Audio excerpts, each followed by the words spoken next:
Hey people, voice talking to you, and today is probably one of the worst holidays in existence. Just generally, not for any particular reason. So I was thinking last night of what I could do, to potentially make this holiday a little nicer for everybody. And the only thing that I really thought is to embarrass myself by going back through my old cringe videos. And, well, I've been meaning to make a stream, or a trailer for this channel anyways. Hey, Jeff, good to see you. This is going to be a cool stream. I'm glad you think so. It's good to see ya. So we're going to be going back through all my old cringe videos as long as my throat holds up, and hopefully go from the very first game I ever reviewed all the way to the most recent and rank them. So yeah, I'm gonna grab some fancy candies I got from the dollar store. I got like a bag of beef jerky and some chocolate-covered Nutter Butters. And it's chocolate-covered peanuts are what I'm looking for. There they are. That's the good stuff. It's $1 for a whole stinking bag of these. That's the one good thing about this holiday. Cheap candy. It's like Halloween too. Also, my preparation for this stream, if you can't tell, has been minimal. To say the least. I've been so busy on top of being sick. So here we are. I'm gonna have to like pull up images as I go. But the first game I ever reviewed was actually a game called Z-Zone Apocalypse Ahead. Which, let me see if I can get down to it here. Yeah. Hey people, voice talking to you. Oh god. At a game called Z-Zone Apocalypse Ahead. It's already If cringe. you're a fan of something like Project Zomboid and you like I hate it. zombie survival type games, this might be right up your alley. Problem is, Why am I lilting my still voice like that? very early access. You can see beta up here in the corner, but right now there's still a lot missing. So, what does it have to offer right now? Is it Okay, I want to preface this with, turn video volume up a bit? Sure.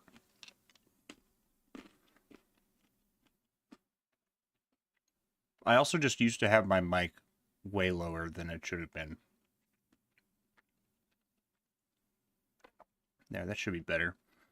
It took me a while to actually kind of crank up my volume because I was so scared of peaking the mic all the time. any better than Zomboid? How is it different?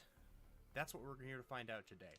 I've only got about 3 hours in the game myself, so this is still very much my first impressions. I have But if you barely wanna check touched out the game Z-Zone since I yourself, first you played can this see game. a link for it down in the description. But without any further fanfare, let's go ahead and get started, shall So, let me preface this with, the way I started doing videos we? at the very So, beginning here's a bit different than Zomboid. was that, I would play a game for a few hours, usually about an hour and a half, and then I would go back and edit everything. So that entire, like, hour and a half stream, I would comb through it and just start cutting chunks out of it. And that's how I made this, was to just edit stuff out rather than take the good parts and put them in somewhere, like I started doing later. Down to max HP and stealth.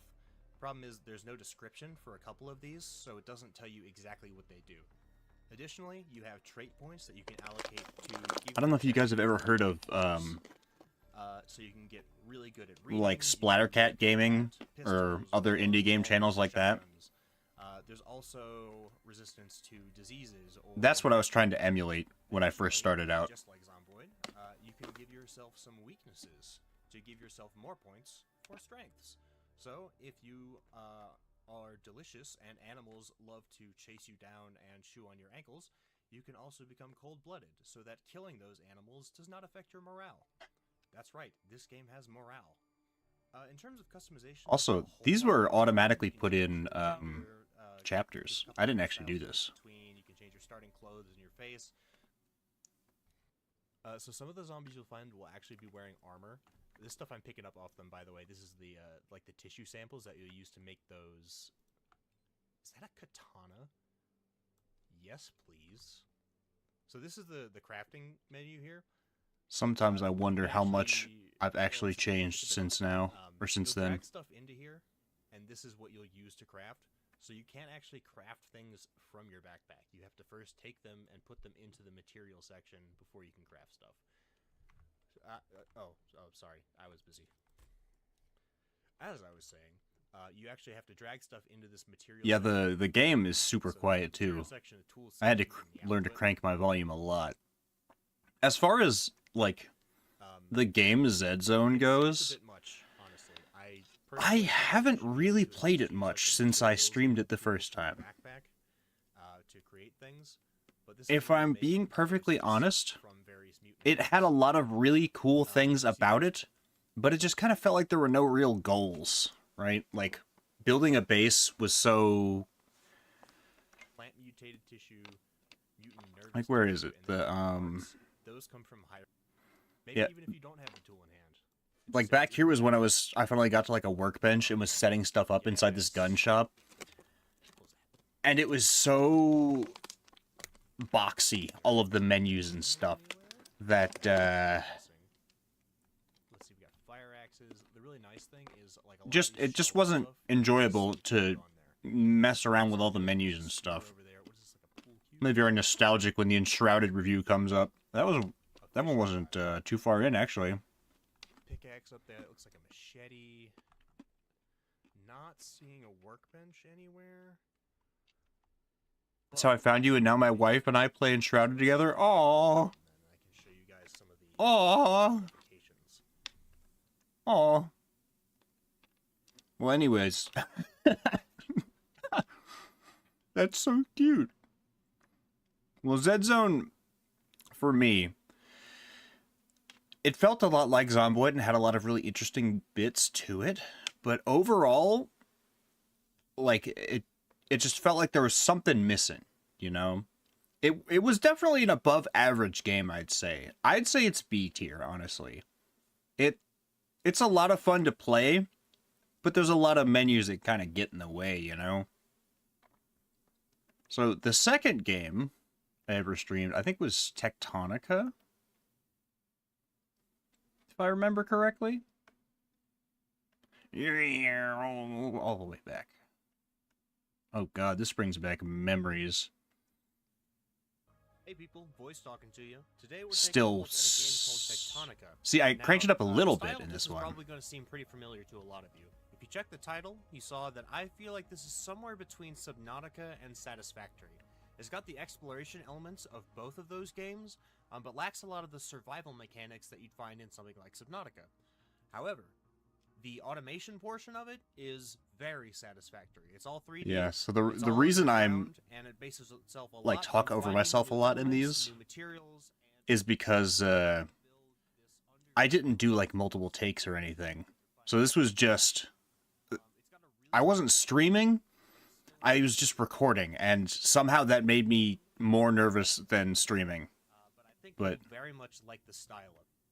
Good work getting that ore plugged into the terminal, Groundbreaker. If you weren't on my crew, you should have been. For the next phase of repairs, you're gonna need a scanner. The tech for it unlocked automatically when you fix this thing. So, open up your crafting menu and build one. Okay. So this is the technology tree. There's a fair bit in here already. You notice these over here? These are different bases that you can get to. So we're at Lima right now. I've gotten to Victor before in my other playthrough, and each of these areas unlocks new technologies as you... Let's see here. Smelters, long inserters. So Tectonica, Junior Groundbreakers Ho. Welcome to the long inserter expansion pack. yeah, Tectonica is sort of like Satisfactory mixed with... Well, it's mostly Satisfactory. It reminded me a lot of like Deep Rock Galactic and Subnautica, but when it really came down to it, there wasn't a whole lot of mining, and there wasn't a ton of exploration either. It was an open world, but it was very small. Also, you notice how like crispy the graphics are here. How there's like those little bits kind of floating around. There's a screen tearing and stuff when I turn my screen very suddenly. That's all something I had to learn how to clear out, like changing the bit rate and stuff. That took a long time to figure out. The thing about Tectonica was it really just felt like Satisfactory Underground with like less interesting stuff to it, if I'm being honest. That video was very unpopular, and I understand why. It just wasn't a great game. But it wasn't really bad either. I'd say it's C tier just because it felt very average. I don't know. I haven't touched that game in forever either. I tried playing it a little farther afterwards. I don't know. I don't know if I should keep the background music on or not, or if that's obnoxious. It'll be really obnoxious when we get to the... How many views does this one have? 124.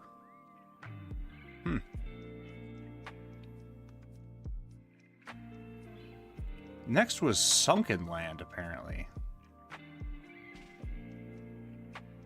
Tell by the relaxing sound of the waves, today we're going to be taking an adventure on the high seas. We're going to be looking at Sunken Land.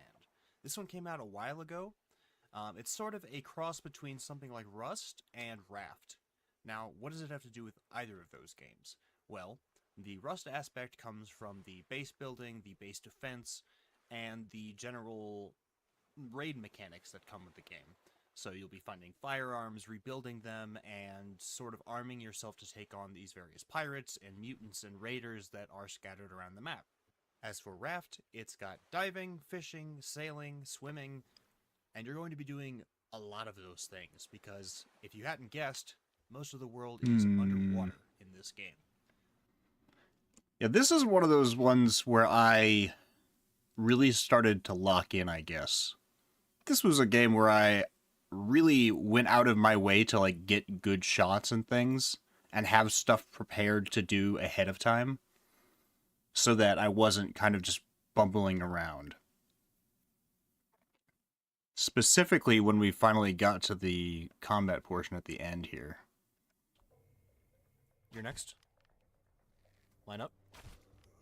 No, no, no. Stay back, please. They can damage and destroy your boats. There we go. Headshot. I haven't played this game since then either. Recording.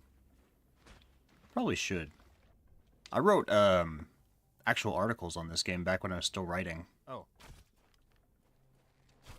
Yeah, these guys were kind of Hey. freaky looking. Hands to yourself, sir. Oof. Okay, that hurt.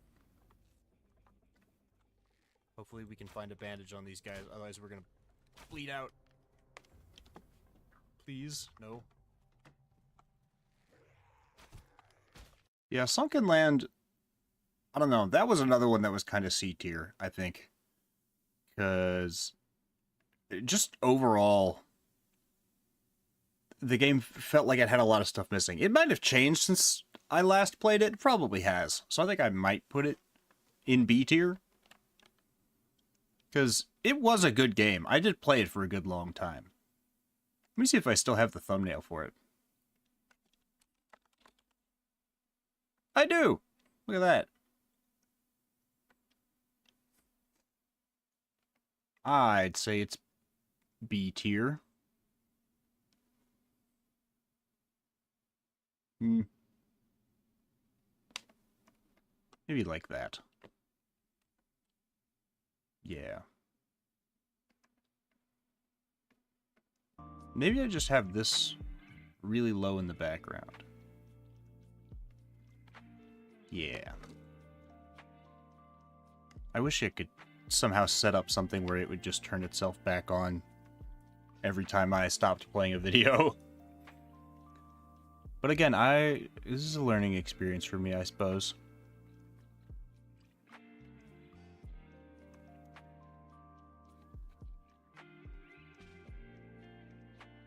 Sunken Land was... I don't know. It felt like it was trying really hard to be two different things. Oh, Cozy Keep. I went back and re-reviewed that game later. Throw another controller, Ad! maybe break up with your lag instead. Switch to Optimum Internet. Be gone. Hey, people, voice talking to you. Today, I'm a little bit sleepy. Oh, cringe. So I figured we would check out a game that is a bit more chill. In this game are all really good. So The Cozy animations are Keep, if you don't remember, They're was all pretty, but we don't have hands. So that's Cozy Keep was a game where you build a fantasy shop, and you can decorate it, and you can craft all sorts of stuff.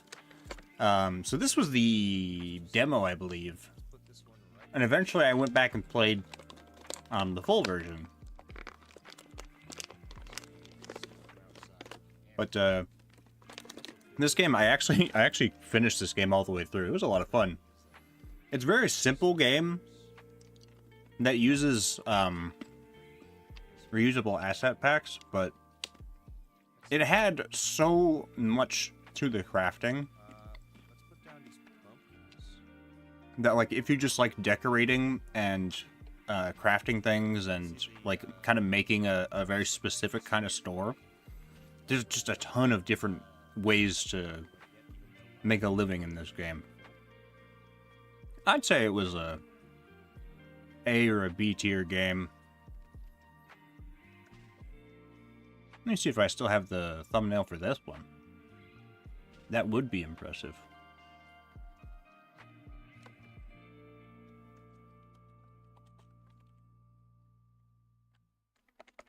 Nope. Looks like not.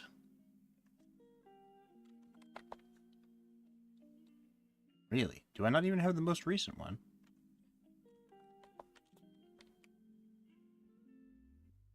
This'll do.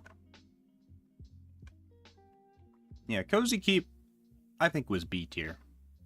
It was pretty good. It wasn't, I don't think, quite good enough to be A tier, where I, like, wanted to go back and keep playing it, but there was a lot to it for a very simple and cheap game. Oh, and this was kind of the game that I say started it all. That's Vane. This was the first game that I tried something different. So the first 4 games that I streamed, well, I didn't stream them. That was the thing. I played them ahead of time. Hello, how are you feeling on this fine holiday? I'm doing all right. My throat is sore, but we're working through it for now. We'll go as long as it lasts. How you doing, Phoenix? We're nostalgicizing that or whatever. Anyways, we're going back to the beginning. The old days. Vane was the first game where I actually streamed it on Twitch. And then took that VOD, chopped it up, and then said my review over it, over the gameplay in the background. This one, like when I first started out, I didn't actually use a script. I actually just went off the cuff and edited it from there. Hey people, it's the voice in your head talking to you. This week we're doing something a little bit different.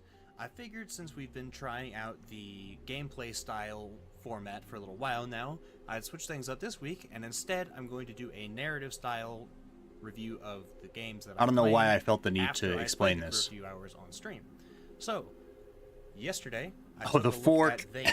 The fork. played I remember for the about 4 fork. hours on Twitch. You can see the VODs over there still. Now, I've got a lot of opinions on Vane. First of all, it's obvious that the game takes a lot of inspiration from 2 very big zombie survival IPs, DayZ and Project Zomboid. DayZ, it has Yeah, you can a lot tell I of didn't use a first-person script. interactive elements. It looks like they're going for the multiplayer route, the open world looting and base building, whereas Zomboid, they're going for the sort of realism factor, with lots of different meters to babysit and lots of things you can do. However, God, the like pausing to take a breath between things is making me cringe out. I cut all of that stuff out nowadays, and I use a script too that I write ahead of time. But man, this feels different. and at no point during the game did I find myself using stamina. Like I do in a lot of zombie games, I put points into stamina, because running away and being able to keep your distance from zombies is very important, especially when being bitten can result in death. This also was the game that was the impetus for that one technique that I use a lot and did for a good long time when I was making like 30 to 15 minute videos, where I take a like chunk of just the raw gameplay and splice it in alongside my narrative, because there was one moment that was so funny that I felt like it needed to be in here. But even when I was flailing around in melee combat, You'll see it in a second. I never saw a stamina bar unless I was extremely sleep deprived. I also never saw a durability meter. The health meter at the top left appeared sometimes during combat, but it was never super obvious what it was. At first, I was confused whether it was my health bar, or my stamina bar, or just the durability of the weapon I was wielding. Frankly, it was unclear, and that was something that became a repetitive problem with the game's UI. Stuff was just unclear. I didn't know what I was doing. I didn't know what I was looking at. Another thing I noticed at the start of the game that got me really excited was the variety of items. Oh, here it is. I said, screw it, let's see how it goes.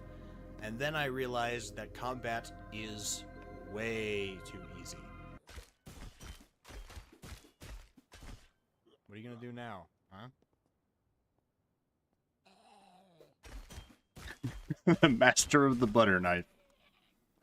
It's just too easy, man. Not my best work, but I'm still proud of it just because it was the first time I ever tried this kind of thing, and it worked out. It kind of stuck with me. Vane as a whole was kind of a disappointment. I still feel like it kind of is, if I'm being honest. It has a lot to it. A lot of people love it, so I am like, I wouldn't put it in bad territory, but it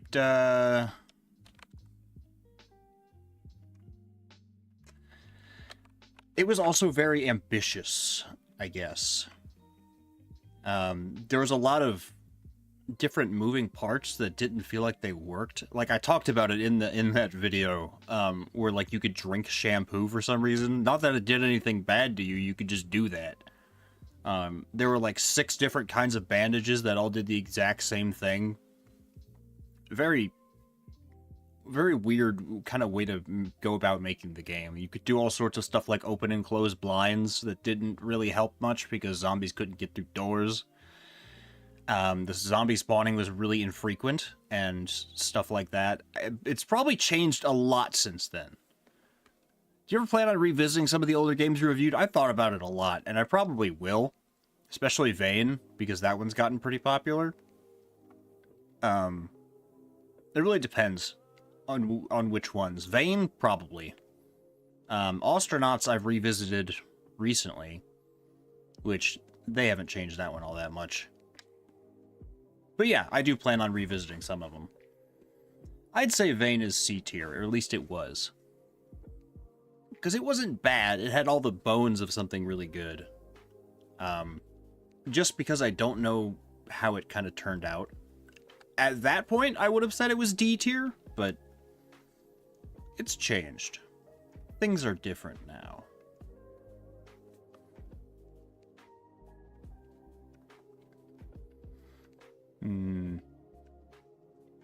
I've also got like a giant container of, what were they?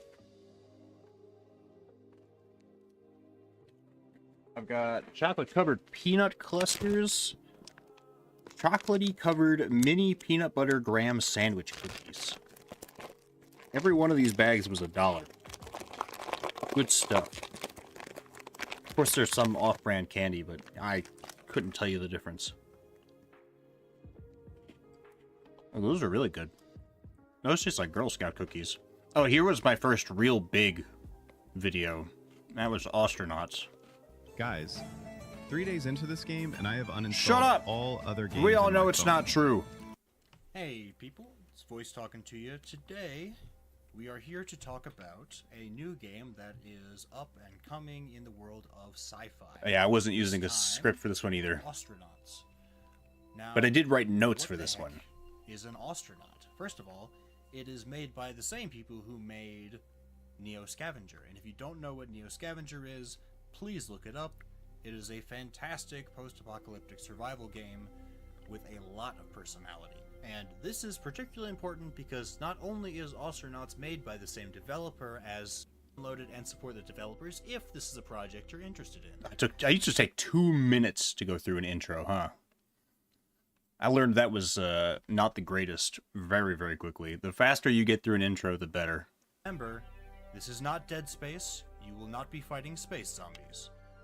However, the simulator elements, you could tell by and those low long sci-fi pauses that I wasn't threats using the that script. exist are very real. To name just a few of these threats, it is quite possible and very easy to blow yourself out of an airlock, set your ship on fire, die of suffocation because the fire burning on your ship consumed all of the oxygen, poison yourself by mixing too much nitrogen into your ship's system, electrocute yourself because you didn't turn the power off before you started removing a component, burn yourself with a laser torch, cut your own limbs off with a laser torch, explode because the fire extinguisher in your hand has caught fire, die of hypoxia because you forgot to put your helmet on before you That walked still out into happens to me when I space. play this game. Die of hypoxia because your pressure suit only has a few minutes of oxygen in it. Be murdered because you stumbled upon a crime scene. Be beaten and dragged away by the police because, well, they're just rude like that. Maybe I was kind of funny back then.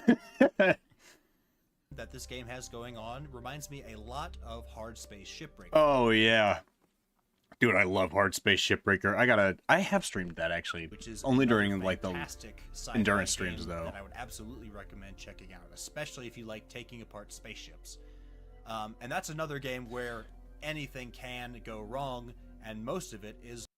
I will say, this game in particular, you have to be a very particular kind of player to really enjoy it.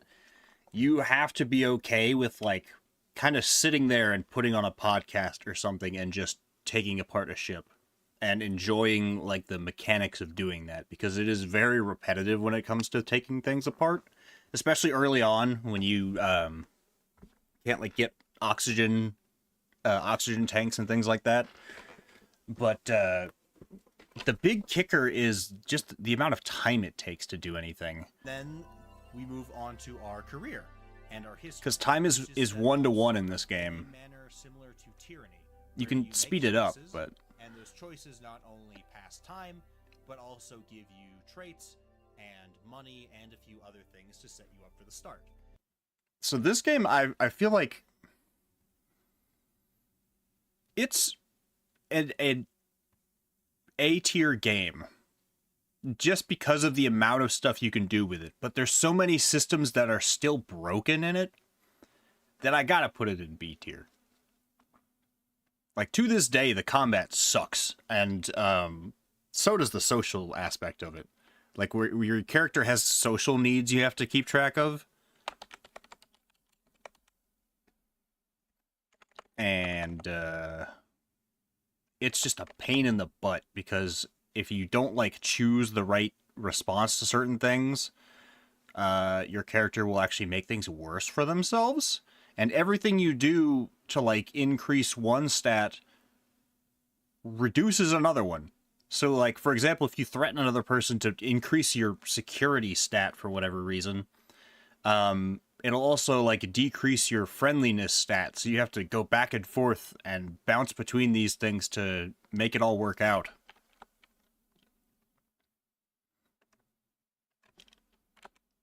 Trying to see if I apparently don't still have this one. Well then. We shall simply grab one from the Googles. That was the other thing. Finding images to use for thumbnails before was really, really hard for me. I've got some websites that I use now to help me get the actual key art so I don't have to just yoink things off Google like this. Back then, I was not quite so smart.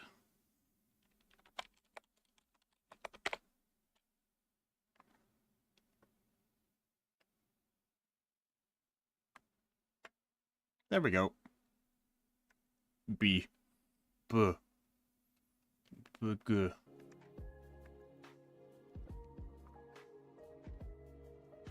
It reminds me a lot of RimWorld Astronauts, and I still love that game. But again, you just gotta be a really specific kind of player that, like, loves, like, Dwarf Fortress, for example. Oh, Zompiercer. I still haven't finished that game. It gets really grindy after a while. Hey people, voice talking to you. Today, we are going to be looking at a game called Zompiercer. And if that sounds like a made-up word, that's because it is. It's a mashup between, well, zombie and Snowpiercer. The zombie part is pretty self-explanatory. Yeah, I didn't have a part, script well, for this one either. Snowpiercer is a movie about a train that is surviving a... The graphics apocalyptic haven't changed winter much. by constantly moving. And, well, the train aspect is pretty much the only part of that carries over. So, in this game, They changed you what the are a zombies look like, conductor but running a train in the zombie apocalypse, moving from location to location, finding new stuff, and then you bring all that stuff back to your train to build up the cars into a base and craft equipment. Before we get started, though, as always, you can follow why some games do this to limit the amount of gear you can carry, but with Zompiercer, it's a bit too much. With the amount of stuff you have to carry and the amount of weight weight limits you can carry sucked. starting out, it just doesn't add up. Zompiercer ends up slowing down immensely, especially at the start when you have low inventory space, because it takes a lot of trips to get all the materials back to your train. And even then, you gotta find somewhere to store it. they got a lot better with that stuff because eventually you do get a robot dog with, like, saddlebags on it, basically, that you can use. That helps out a lot. But at first, really sucked. They fixed this.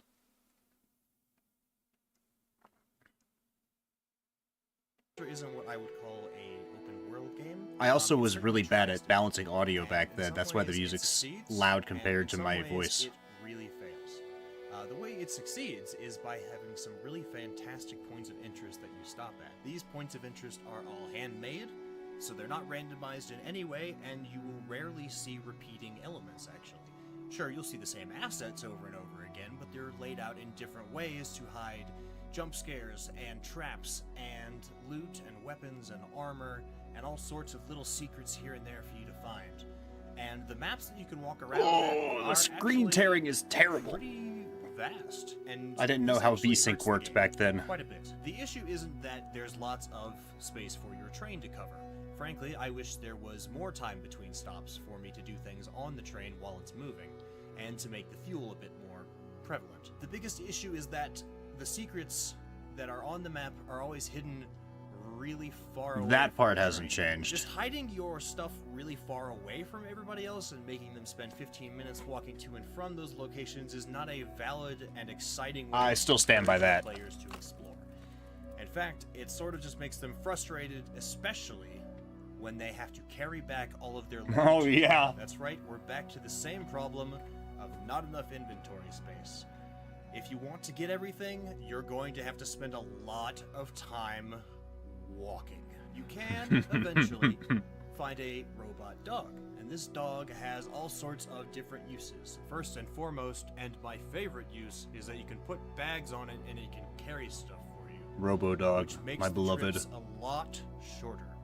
Of course, he still walks slow as sin, but he's doing his best, so we'll give him a pass. You can Give him a pass. Zompiercer's a fun game. It is, but it is, this is going to sound kind of funny to say, but it's a very one-track game. Like, when you stop at a location, you are there just to get resources for the most part, or you're there to complete some sort of task, right? So, like, you stop at a fuel depot at one point, and your only real goal is to get the gate open.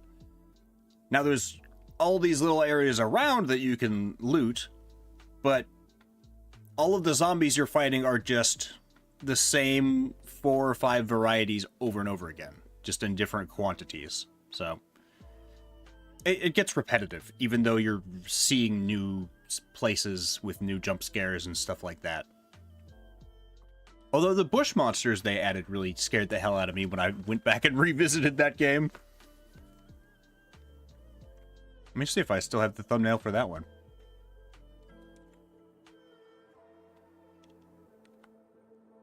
Yes, I do. There she is. This one is good. Just a little too simple for A tier. I think... I like this one enough for it to be A tier. Cozy Keep can be A tier.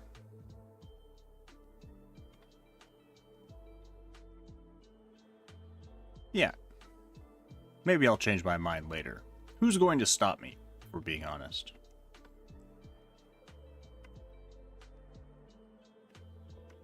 Ew. I always feel like it's been a lot longer than it has been. When I go back and look through these, I'm like, really? Has it only been 400 videos? Oh, Outpost. That was a good one.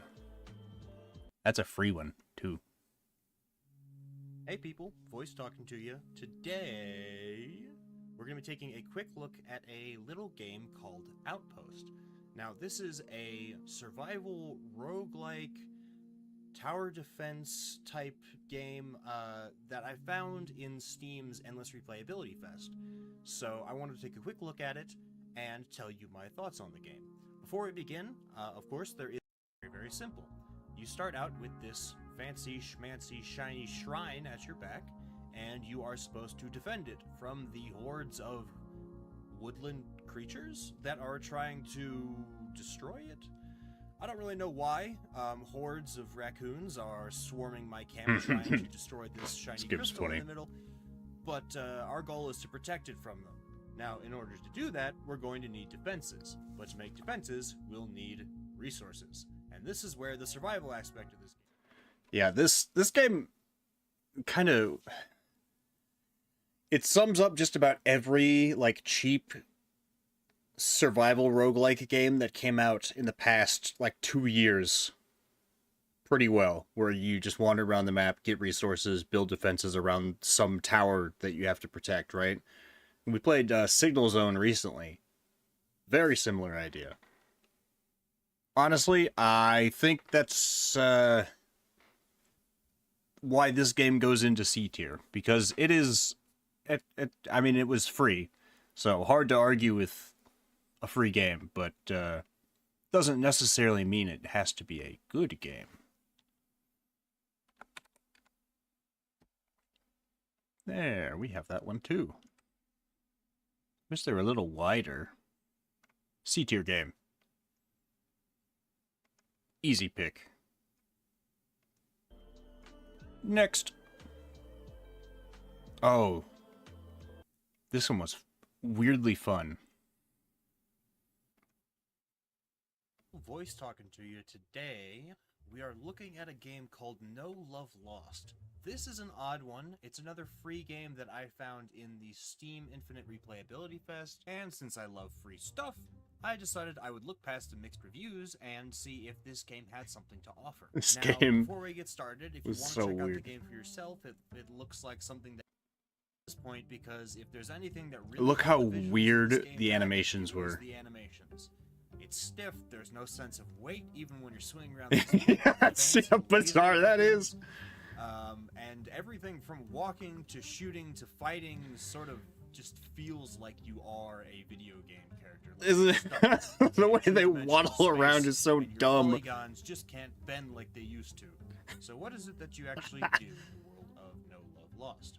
Well, you are a raider who has come to this alien planet in search of your fortune in a Arc sci-fi Raiders, future. the original. To make that fortune, you're going to be dropping down into the dangerous wilds to search for nectar, a mysterious and potently magical golden sticky elixir that comes out of enemies and monsters and their nests, and is definitely not piss and 100% hygienic to carry around. Of course, you are not the only raider looking for this not Yeah, piss. so this was supposed to be a You and a team PvPvE of game, players will but drop down there were never enough people alongside the playing the second game team to compete to see to who actually would like to be compete. more. Really, inspiring, frankly.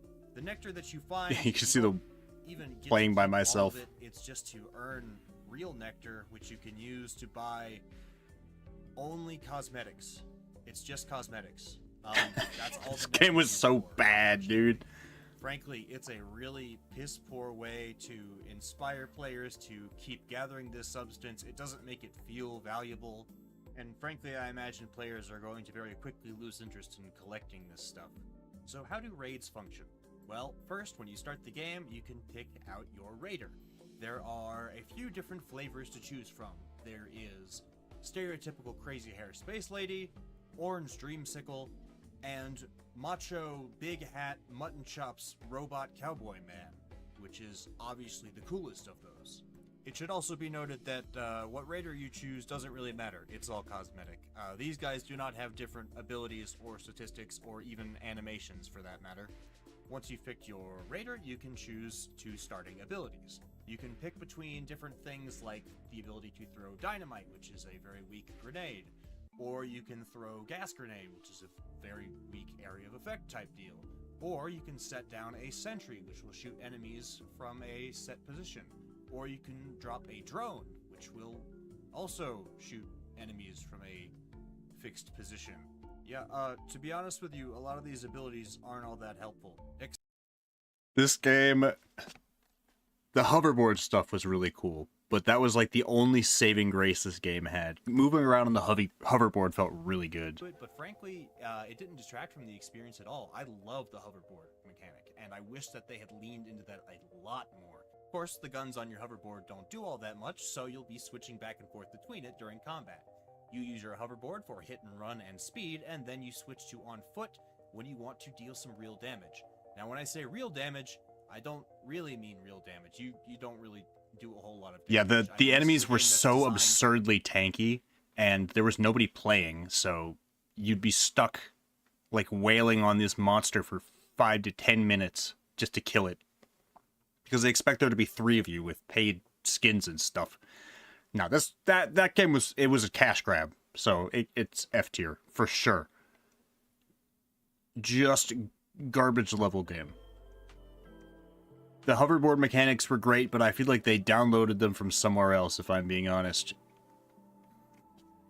Just didn't seem like they came up with it themselves.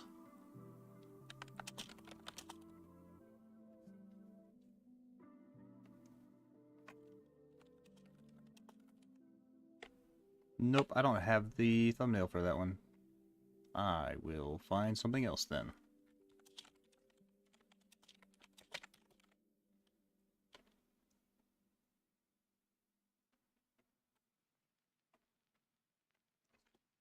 Problem with that game was that, I mean, it was also free. So take that as you will. But,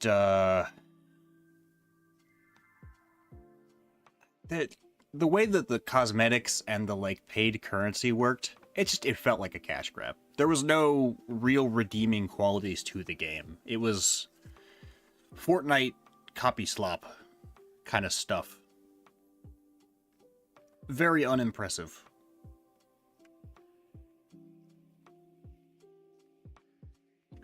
Oh, there we go. There's Enshrouded. Funny enough, one of my worst performing videos actually was Enshrouded, but it's one of, like, the best games I think I've reviewed.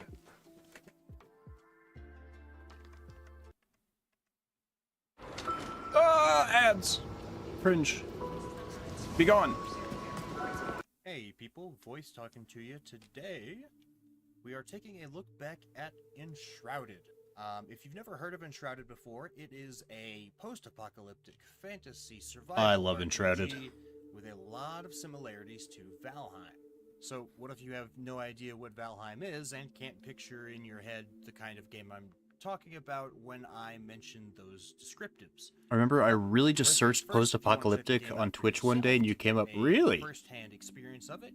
There will be a link for you down in the description. I've had, where you like, can also find a link friends to of mine try and look up my streaming, as channel I play all of these games live before. by name, and they haven't been able to find it. That's kind of crazy. I haven't played this game in forever, too. I need to go back and play Valheim. I miss it. Not This Valheim. is Well, a Valheim too, mountainous, but prosperous kingdom where Enshrouded. humankind has lived for This is centuries also in one of the harmony games with where a I strange race realized called I the Ancients. needed Now- to fix my visuals here. To them a strange gift called Elixir. The boasting juice. The ability to greatly increase the user's physical and magical strength, as well as giving them a rush that makes them feel immortal. Elixir quickly spread throughout the region and rapidly. Fishing and water more update is a valuable real than fun, gold but man, the and game life is itself. huge. Oh, that's... Unfortunately, Elixir can only that's- be harvested from Elixir Oh, no. wells, which are massive holes. My drilled steak is into too the juicy. surface to My a lobster too primordial buttery. source. War soon broke out over control of these elixir wells, and just when everything was falling apart and it seemed like things couldn't get any worse, the Shroud emerged from the depths of the wells. A thick blue fog formed from toxic spores. The mushrooms spewing stink. from the wells. By drilling down to the Earth's core, those who dug the wells had inadvertently awakened a long-dormant parasitic species of very powerful fungus. This fungus rapidly spread its The spores squirrel into suit! the sky, covering the lowlands of Embervale and transforming anybody already weakened by elixir use or unable to find higher ground into a horrifying army of mutated mushroom men. Facing extinction, humanity and the ancients The band mushroom together to create men. the Sanctums. Essentially, a Mushroom cryosleep boys. own specific crafts such as carpenters and blacksmiths and alchemists and farmers who you will have to go and rescue if you want their services and crafting abilities. Once you rescue the craftsmen, you can bring them back to your base and set them down in their own house, because they are going to demand a workshop/house of some kind. Once they are in your base and at least adequately sheltered, you can use these craftsmen to craft more advanced equipment and materials. That was the one thing I really didn't and like type of about, stuff. For example, the blacksmith will allow you to craft. That was the one thing I really didn't like about Enshrouded, was the crafting menus. You had to... I'll talk about it fighter here. equipment that will increase your health and give you better armor, whereas the Huntress will give you scout equipment, which will give you more range damage and improve your stealth. Of course, if you want to make anything with any of these craftsmen, you have to first go up to that craftsman and then find the correct tab in their inventory and then scroll over to Yep. the correct version of that tab. Yep. It's a lot of tabs. It's a lot of fold-out menus that I think could be streamlined quite a bit. It's not terrible, but frankly, it should be improved before the Oh, game let me see if I comes can out find the in its final building. version. The building in Of this course, you game won't be was able to craft anything easily without my favorite. materials and the hundreds and use your hammer to stack them together. The amount of It's freedom still this that way? building system Ugh. allows players is immense. Not only are there dozens of different materials that players can build things The out mesh of, for this from stuff is really wood impressive. to shroud-tainted wood to rough stone, fine stone, flint stone, even bone. On top of that, there are dozens of preset structure types that are made out of those tiny blocks that I mentioned within the hammer's menu, and players can choose between various sizes and shapes of those. Once they've set up their basic structure with broad strokes, they can then switch to smaller blocks to create details or build the entire thing completely out of singular blocks if they so please. These blocks also boast an adaptive mesh similar to the voxels in which the terrain is made out of. That means that when these blocks overlap in certain orientations, they'll look differently than others, and it helps to make details stand out a little better. Yeah, this Unfortunately, it this also has voxel to mesh work was sometimes. really good. And from what I've seen with the updates, it's only gotten better. There were a lot of bugs with like the textures at first. Making certain materials look really odd, and for example, pillars will look really blocky if they're made out of wood, but overall, it's a good system and it looks pretty decent. If all that wasn't enough, this game has editing tools baked into its build system. Yeah. It's a humongous step forward and a great asset. I love it. You can change the distance at which you're building. You can turn the snapping on and off. You can even undo previous actions to completely reset terrain and undo mistakes that you've made. There is a little bit of learning curve to the build system, but frankly, that's just getting used to all the different tools that the developers have given you to work with. And Yeah, the editing tools baked into the building system. I've seen that sort of replicated a couple of times since then, and I still think that this is such a genius system, having like the ability to backtrack that way. I know for some survival games it's more of a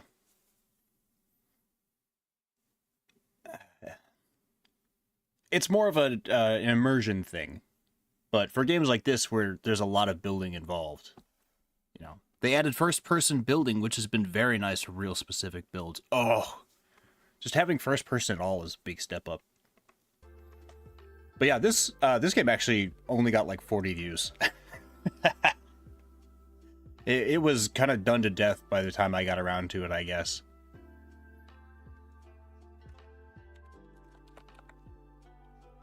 Enshrouded, though, I say is A tier. That was a really fun game. I still love it a lot.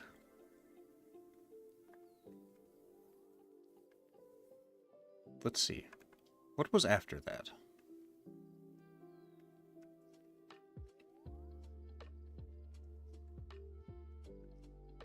Oh, after that was Nine-Tailed Fox, because I went on vacation. Oh. Planet Fitness. This was the first all time... strong on this planet. Okay. One more, everybody.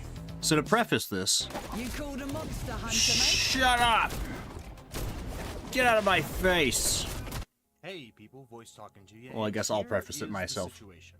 So, I downloaded SCP Nine-Tailed Fox off of the Steam Endless Replayability Fest because it looked like a sort of SCP roguelite shooter game with multiplayer involved. However, what I didn't realize, and what I came to learn after my copious amounts of referencing to the original SCP Containment Breach, which I've never played myself, but I've watched plenty of people play and I know plenty about, is that this game is literally a mod for SCP Containment Breach. Seeing as I didn't know that at the time of the stream. So SCP Nine-Tailed Fox is a debuild kind of SCP. Well, SCP Nine-Tailed Fox was a mod of SCP Containment Breach. I didn't realize that when I first downloaded it, but I played it enough that I wanted to make a couple of videos out of it. So this is the first time that I actually tried like playthrough kind of games. And afterwards, didn't. And honestly, it was a lot of fun. That I'm sure they're fine. They are well. I can't imagine that could go poorly. What do I have to go and find it?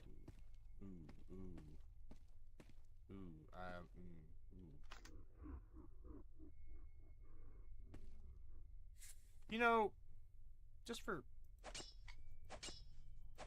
Okay, There were some really funny moments in this one that I'm gonna have If to. he could reach me, when I'd blink, he'd get. Oh closer. yeah, this guy. And if he gets too close, he'll zip behind you and snap your neck. He can only move when something isn't looking at him. Don't like that sound. Ah! That's not good. That's not good.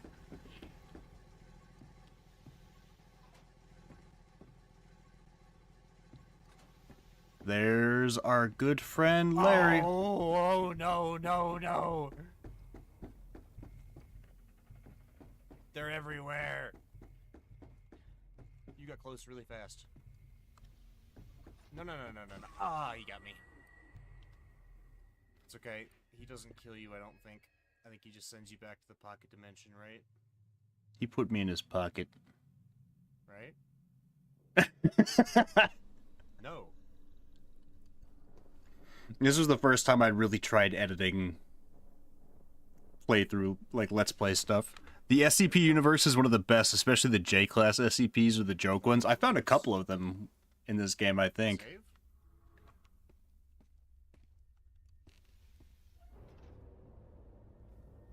That's an elevator shaft.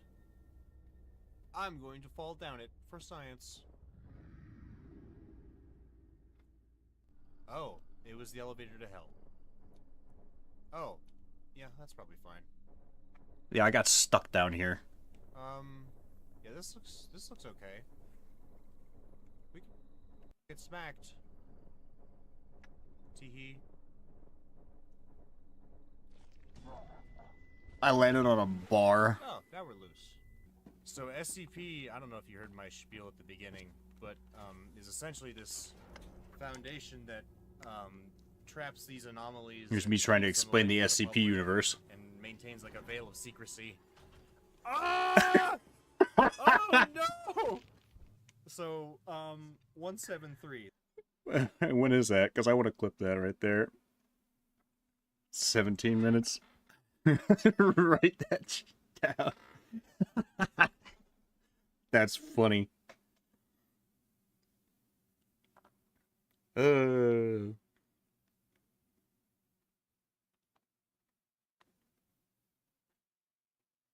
Okay, sorry. That's who that is. The statue just was at the top of the elevator and snapped my neck. Man, wait, how far back are we? Maybe this time we could not have the statue right at the top here. Wrong. Oh, he literally is. Woo! That scared the piss out of me. What the? Just an angry D class? Ow! What a jerk. I can't even get his gun because he died through the door. I'm reloading that. That was so silly. Jesus. Peanut in the elevator. Oh!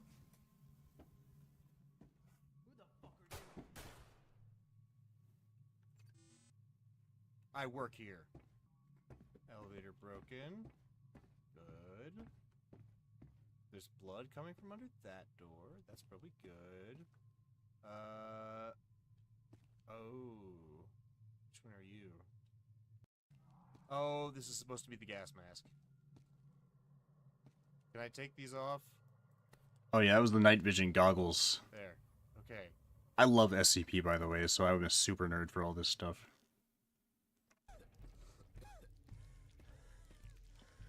So,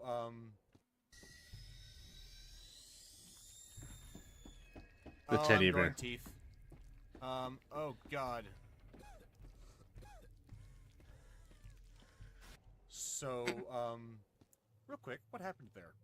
So, that teddy bear, I knew that thing was evil. I mean, it's got, like, ears and stuff sewn all over it.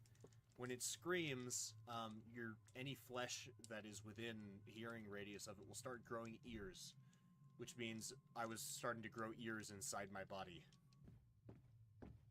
I'm glad I added the quick save. Not happy about that at all. What is this? 513? Okay, shooting you does nothing. The bullets, they do nothing. They do nothing. Ah! Oh, he trapped in the infinite goop again? No, I can see this time. I'm absolutely gonna get smacked by one of these rocks. Yep.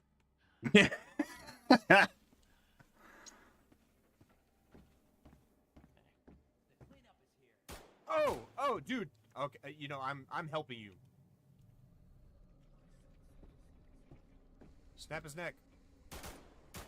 Ow, ow. The ow, recoil on ow, these guns was absurd. Ow. Why? Come on, statue man. Why didn't you kill him? It's just me you're after, huh? Does sneaking do anything, by the way?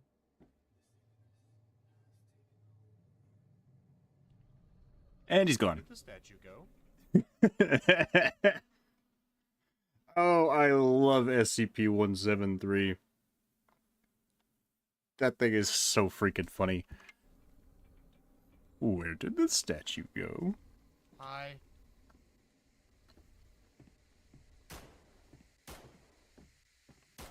Okay, I'll stop with that one. I'm not gonna rank that one. That's a really influential historical moment for me.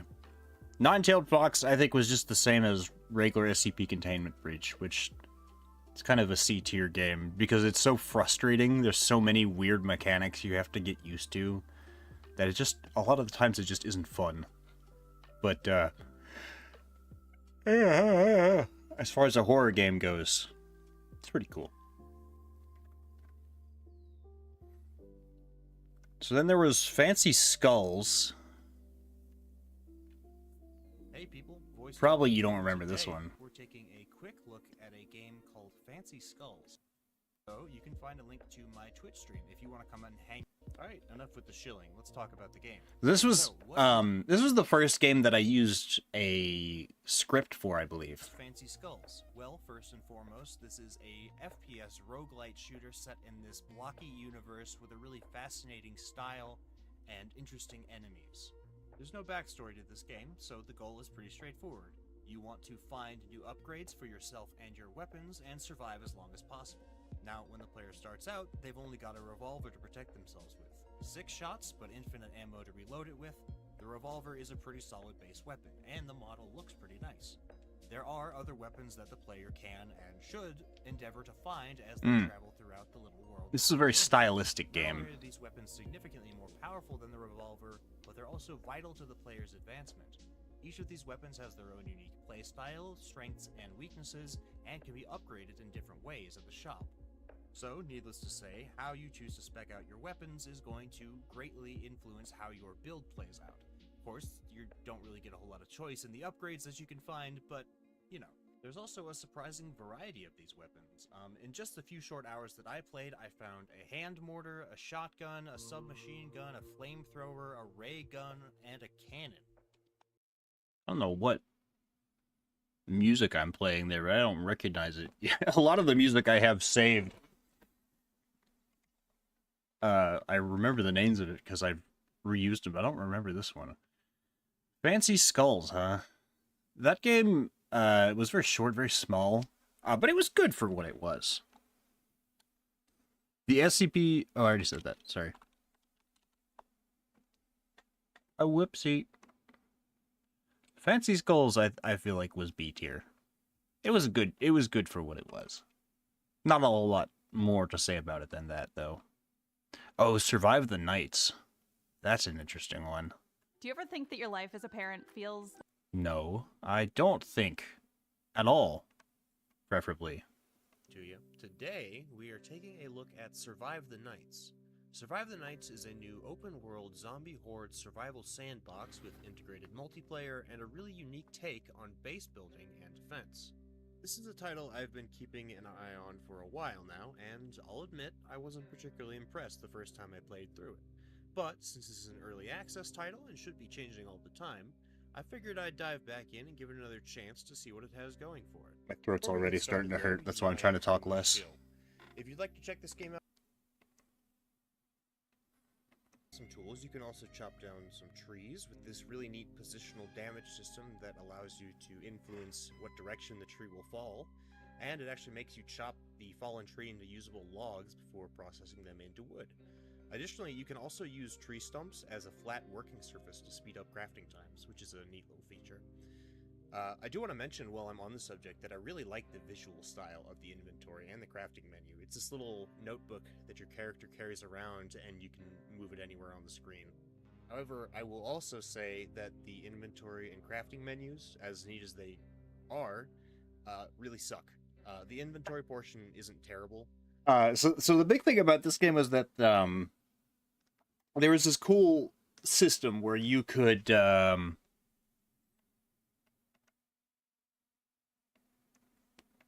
here, I'll do this. There was a really cool system where you could build stuff, and you could set up a base just about anywhere, as long as you had like doors and windows that you could board up. But the inventory management was kind of all there was to it. And really it was just boarding up windows and like putting down these spiky traps, which I think I kind of talked about at the end, was that hello, what's up, Noodles? How you doing today? Good to see ya. Yeah, it was just too easy, honestly. It was very one-dimensional. Combat was just swinging over and over again. It's probably changed quite a bit since then because it was in early access, but it also might have been abandoned because I have not heard great things. Just got back from Costco, and oh boy, is everyone crazy there. Everyone's crazy everywhere, but I get what you mean. So, Survive the Nights. Kind of a C-tier game. Like, it had its moments, but that was pretty much it. Might even say it was D tier. I'm hesitant to say that, but it kind of was. It felt cheap.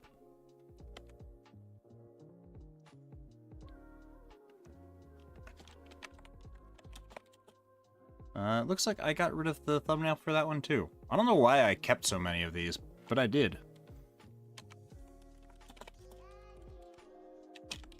How you doing today, Noodles? Got anything fun happening?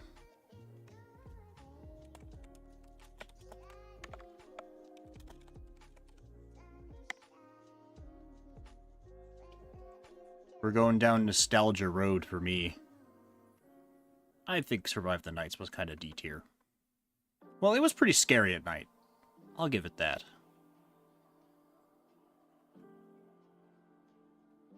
Yeah. Replacing drawers on my brother's dresser. And doing laundry. So, no, nothing interesting. Fair. You should go to the dollar store and get a bunch of cheap candy. That's what I did.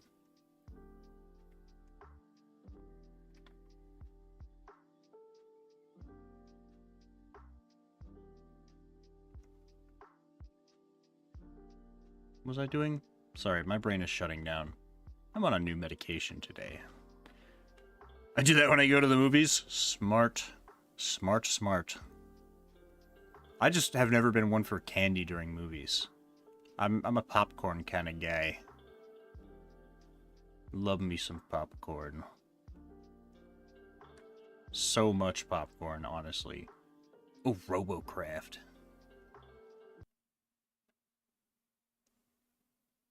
I'm not listening to your stupid ad.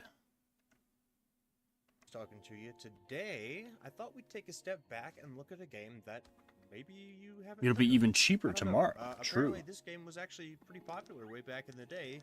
This is RoboCraft. I actually never heard of this game until I saw it for free on Steam. And you know, me and Free are BFFs, so I wanted to take a look at it before I realized that RoboCraft 2 is coming out soon, or at least it's in beta now. So I figured this would be a good way for everybody to get some impressions, how I feel about the game, and maybe if they want to check out this one or the sequel, you can do that. And on that note, you know I gotta say it, if you want to download this game for yourself... Yeah, shut up, me. Maybe you're like me, never heard of this title, never played it way back in 2013, 2014 when it first released. Yeah, it's been a little while. RoboCraft is an online multiplayer mech-building arena shooter with a surprisingly dedicated fan base. There is a bit of a half-baked story set up as a backdrop for this game, something about like a super bleak war. When I say surprisingly dedicated fan base, I mean I was accosted after this game by people telling me that I should play the second one, or I shouldn't play the second one, or that I did this or that wrong, or that I need to, like, work on how I build my robots. The flying pancakes, by the way. The flying pancake robot was a constant meta, apparently. Completely from scratch in practically whatever shape you want, this is it. Players have an incredible degree of freedom when it comes to building out Pepper beef jerky and Certainly pretzels. there's some things I'd you'll got some wanna beef make sure jerky you have, too. like at least some sort of weapon and a way to move around. With metagaming be damned, you can make just about anything work if you're determined enough. And the system of building and editing your robots is great. Not only is I saw intuitive, so many bizarre robots, like a giant flying Pepsi can. This was the one that I liked the most. I made like a praying mantis with like laser blades on its forelimbs. heavy and light versions depending on if you want your bot to be tankier or lighter, and you can choose a bunch of different ways for your robot to get around too, from mech legs to wheels or tank treads, hover pads, and even rotors and thrusters to fly through the air. On top of that, players can choose from lots of different weapons like lasers and plasma cannons, rail guns, and my personal favorite, Tesla blades for ramming and slicing enemies apart at close range. Yeah. There's even healing cannons to repair teammates if you want to be a real MVP. But So the Tesla blade thing, apparently it was so out of the meta that nobody was prepared to counter it. So anytime I would use the Tesla blades and actually survive long enough to get close to an enemy, I just shredded them. Because they didn't know how to get away from it. Apparently, U2's has a limited edition Lumbridge Castle brick set, but I unfortunately can't afford it. I have Lumbridge Castle. Is that a real castle? Because that sounds pretty cool. Anyways, this game was honestly really awesome, and it being free and having like all these different ways to put your mech together was really great. I don't think it was S tier, but A tier for sure. It was a lot of fun. I went back and played it even after I was done with it. See if I still have the thumbnail for that one. I loved RoboCraft. I should go and check out the second one, maybe. For Free Game Friday at some point. Assuming it is, I would assume it's free.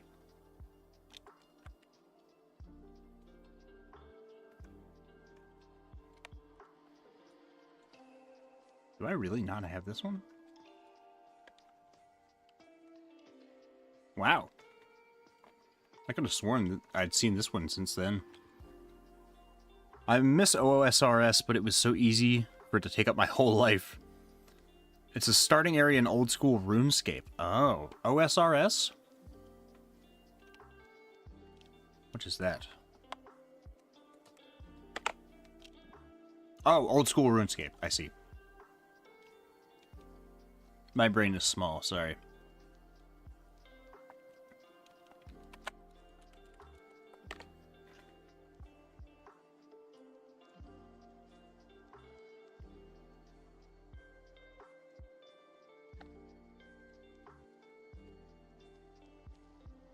Boop. Boop. Boop. RoboCraft, A tier, honestly.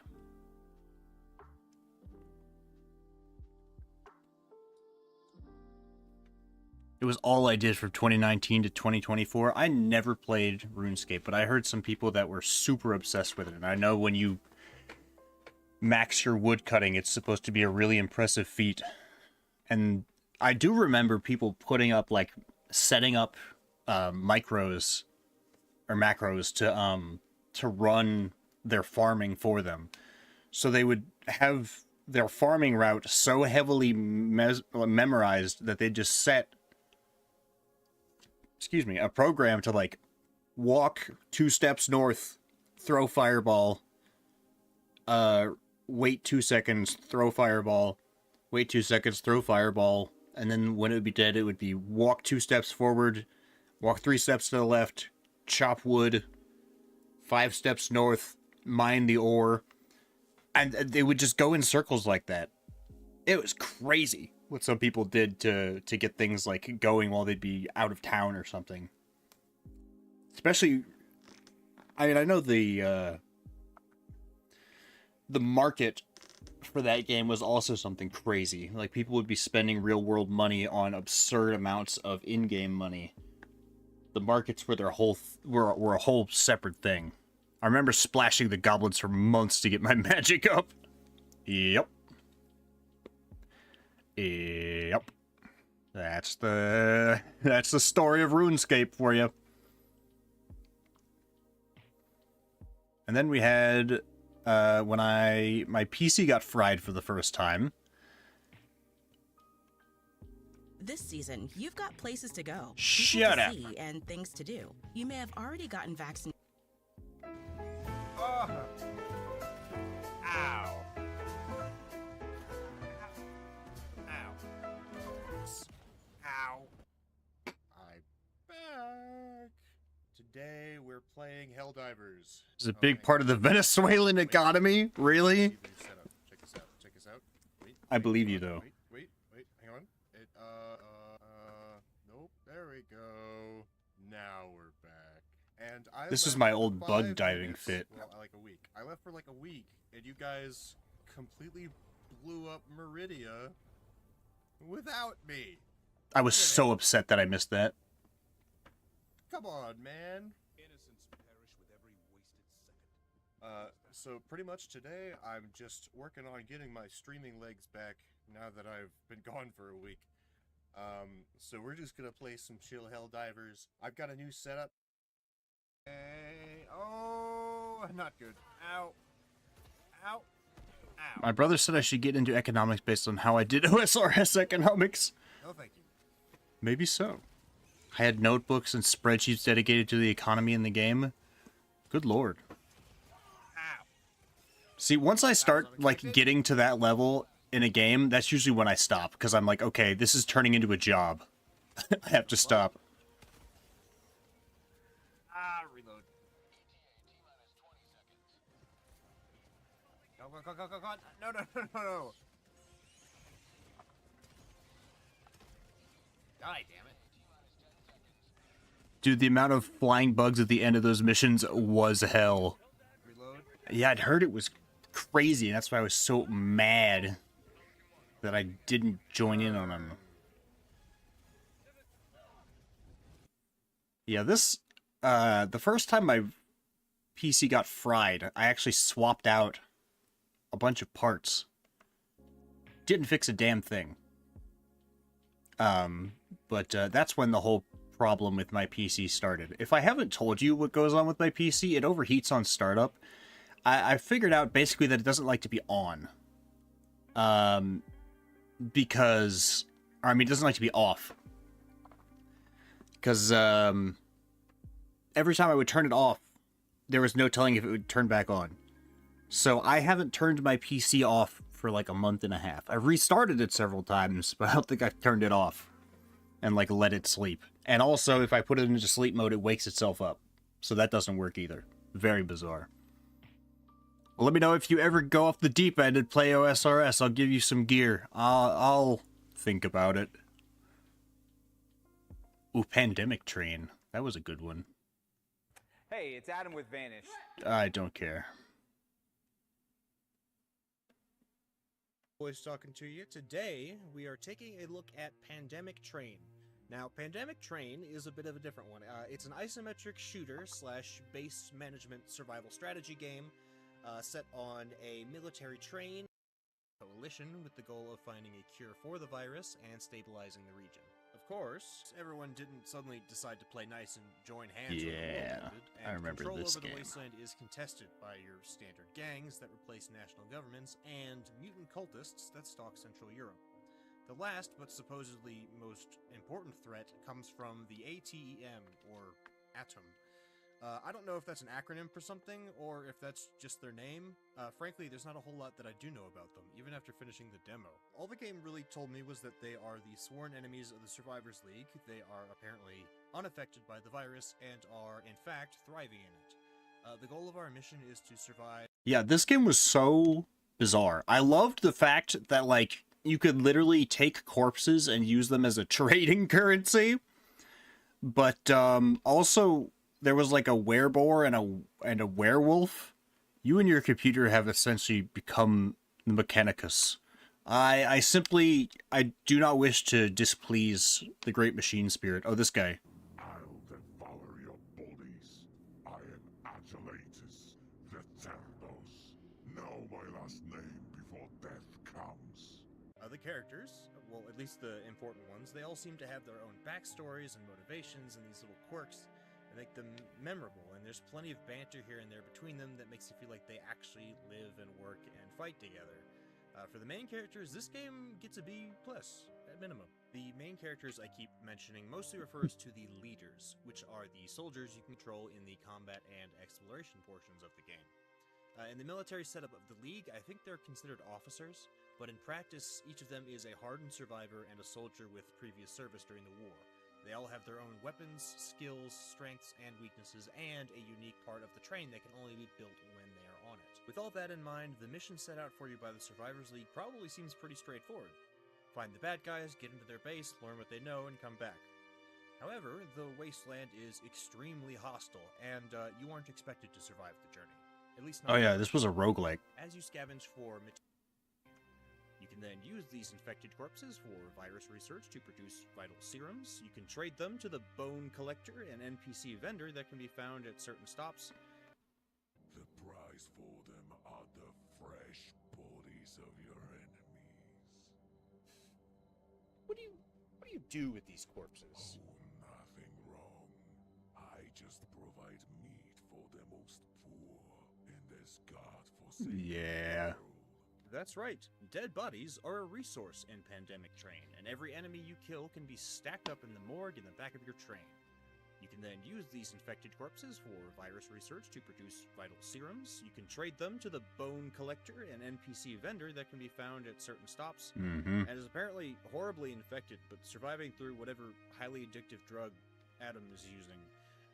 Or if you're feeling particularly morbid, you can build a grinder and turn them into a tasty stew.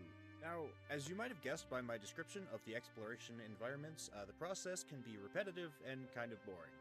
All the locations and enemies look pretty much the same, but this is a demo, so that may not reflect the final. Yeah, that was the thing. Pandemic Train had a lot of really neat concepts that just didn't, like, reach their full potential. It was like, it could have been something like This War of Mine, honestly, but it was so weirdly scripted that, like, all of these areas looked so similar that you started to kind of wonder why they bothered including exploration, because it was just an excuse to pad time between upgrading your train. And there was a really strong limit on how much you could really build on your train, too. But roguelike, and it was early access at the time. From what I heard, after the game released, it didn't change all that much, so... Let me see if I still have this thumbnail. No. I did have to wipe my PC at some point. Some of these things got carried over. Others did not. I could not tell you why some of them did and others didn't, though. I believe Pandemic Train now has a mixed review on Steam, so...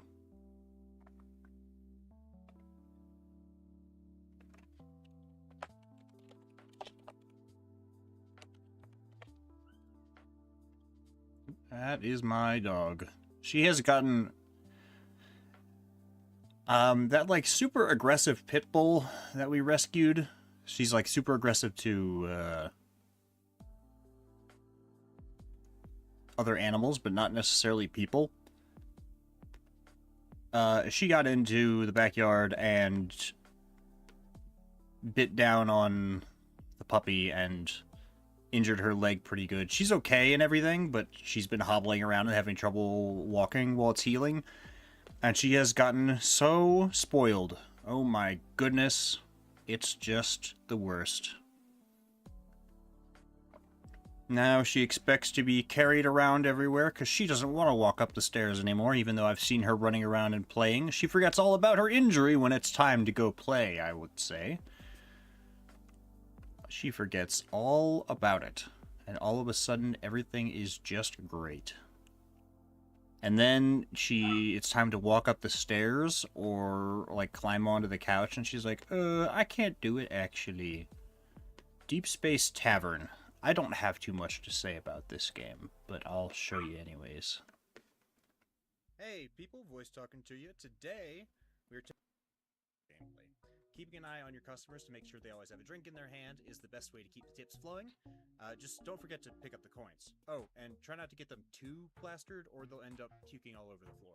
With these tips, the player can purchase extensions to their bar and pick from lots of different furniture and decorations to give customers a place to sit and to keep them entertained. But that's pretty much it. Yeah, that pretty much sums up the game right there.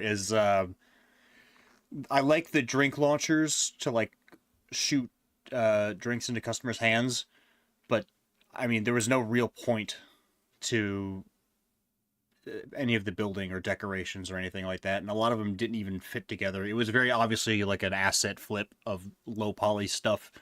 I'd say it's a D-class game.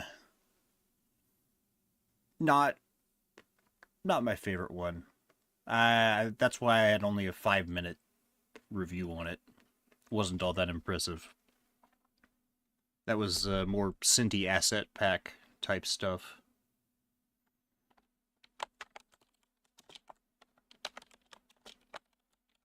All of their jokes weren't funny either.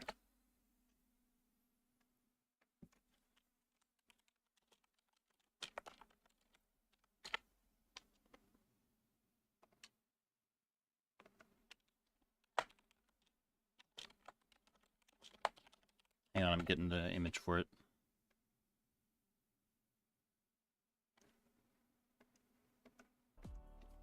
I'm really bad at juggling this stuff. D-class game, because it was functional, but it wasn't good. You know? Yeah. I guess that kind of sums it up.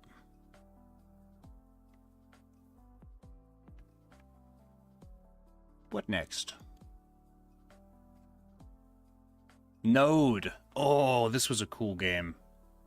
This video did really, really poorly, but Node was a game where you program this little robot to investigate and respond to a nuclear disaster in northern Russia. I'll show you. Hey people, voice talking to you. Today, I've got a treat for you. In the timeline. You can also drag it by holding. So yeah, you put in commands. It will be useful. Let's not waste any more time. Good luck with your mission, Node. We're depending on you. Control, over. Out. Ah, so here's our map. Oh. There's a little, It was a lot about timing. Hold drag, zoom, yep. Where's the thing where I had to fight the robot with the laser cannon? Can I? Never mind. They lied. You have to use WASDA. They lied to me. What's this? The nuclear emergency team dispatched these... Oh, here it was. Large hall of patriotic symbols of the past. Old Soviet Geiger counter, 203 REM. This thing. Air temperature low and radiation level over 230 REM. Transmitting in the blind. This is Node. I need to repair an electrical panel. 3, 4, 5, 6, 7. You notice I'm counting the 9. seconds before this happens? It just lasers me. I thought I had to jump over that robot. Switch tracks. Let's try switching tracks first. So look at the the level of things you can do here. 1, 2, 3. Okay, we still triggered it. I think we need to jump over it. Where this little tank comes out over and wipes us out. Okay. Ah, it still catches us. A heavy vehicle with an electric motor, most likely a defense robot. Maybe we need to jump when the robot would zap us. I wonder if we can just jump over the robot. Let me try something. Jump. Ah, okay. Trial and error is the name of the game. Jump, jump, jump, jump, jump. Ah. Okay, I don't think we can jump over him here, but I want to try something just for science. Let's do 5 seconds. I want to get to the edge of the stairs to see if we can draw. This game was really, really cool, just in the amount of... So he comes and finds us no matter what. Like... My plan is to get him to the puzzles were so unique. There were so many different ways to go about them. Dancing through these lasers at the end kind of showcases the best here. I wish I could also pause to like see where things are at certain times. So we stop here. So you have to like time these things out. 3 seconds might be a bit too long. So it's sort of like one of those games where you prepare ahead of time, and then you like execute a plan it works. afterwards. Okay, so that works. And then jump. Oh my god, it worked. Holy crap. And I think When you finally get it right, you feel like a hacker man computer genius. Something about the guesswork of it is just really cool. Yeah. I don't know why. I really enjoyed Node, and the story was really fascinating. We were getting into this, like, other prototypes, robots that were sent out here, and realizing that, like, the disaster happened, like, way, way before we were actually sent in to manage it, and that there's something else going on underneath the power plant. Node was cool. I liked Node a lot.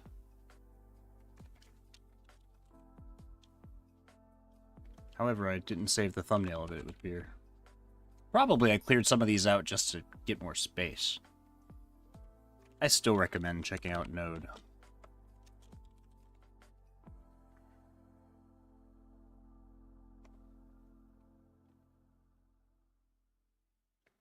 Oh, it got DLC apparently.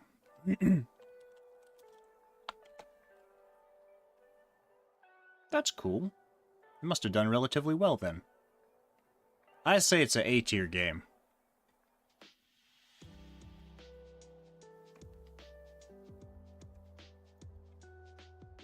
What came after that?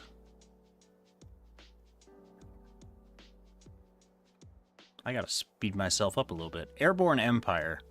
Okay, that one was sort of like a mobile city builder, where you were flying this giant city through the air, and you would use aircraft to go down and get stuff from the ground.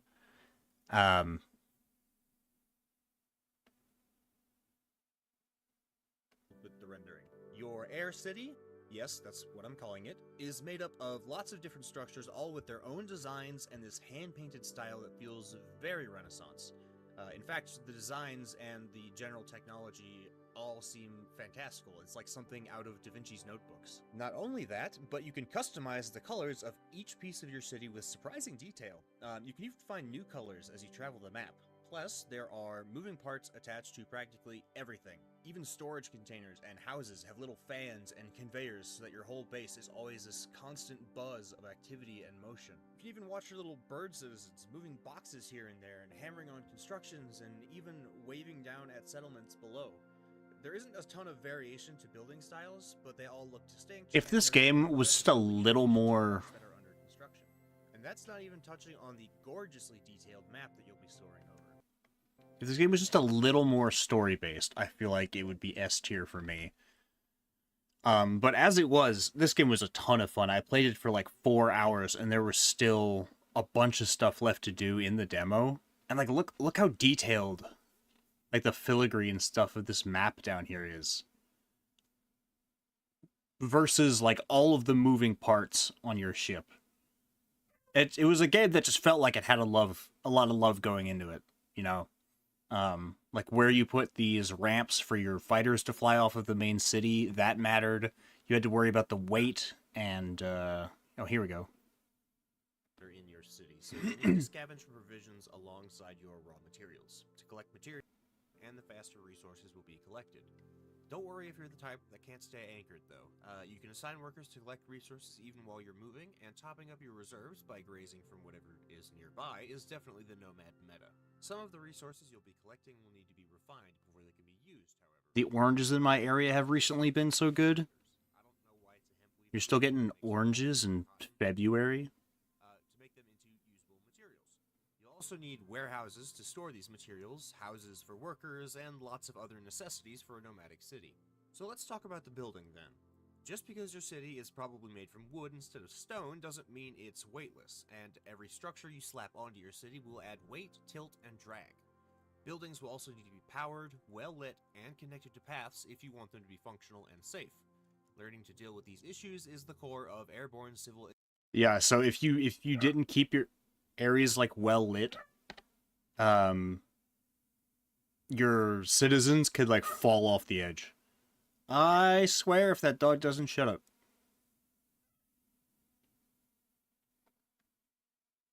I assume they're grown in a greenhouse or from the south. The warmer months they are dry and bitter. Oh, really? Usually I'd heard they're better in summertime. Cause the whole city to lean that way, upsetting citizens and causing injuries or worse. Dealing with this is a literal balancing act. Yeah, look at the way the city jiggles around. The layout of their city and balancing the placement of heavy structures with lift engines. The inclusion of the weight physics into city creation is an awesome layer of detail that makes this title even more unique. Yeah, I really liked Airborne Empire. I learned later that it was a sequel to Airborne Kingdom. I never knew that.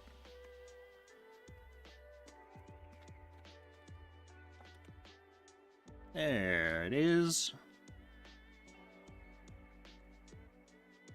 A tier. Good game, that one. Fortunately, we hadn't had a lot of terrible ones yet.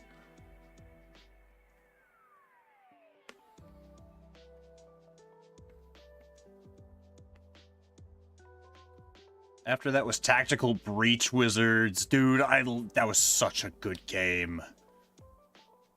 Hang on, you gotta see this one.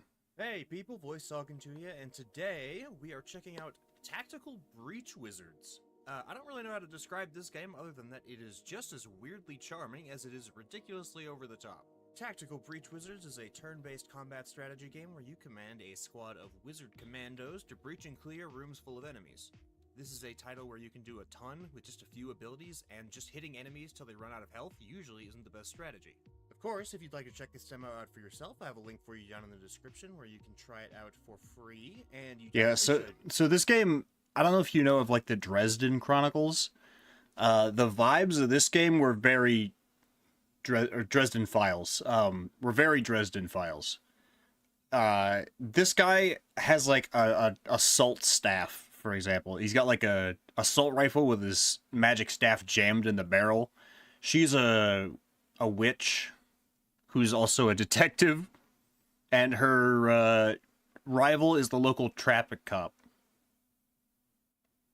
Vests marked Sorry. with magic sigils. Traffic warlock. I love the outfits and character designs. They are so original, and maybe I'm a little biased because I love urban fantasy, but there are so many little details to every character. And these details aren't just nods to their abilities and profession either, they also give little bits about the character's personality. If you've heard of the Dresden Files series, that's sort of what the style of this game makes me think of. And this game is absolutely oozing with style. And I don't know, that card-based dragon game wasn't really that good. Yeah, that one was, let's see, None Shall Intrude. That one felt kind of copy-paste from a bajillion other card-based strategy games. But Tactical Breach Wizards was super unique, and the mechanics were really, really fun. I would be tempted to put it in S tier, but I don't know if it is quite that good. It wasn't one of those games that I was immediately like, I must buy this game, you know? That would make it S tier for me.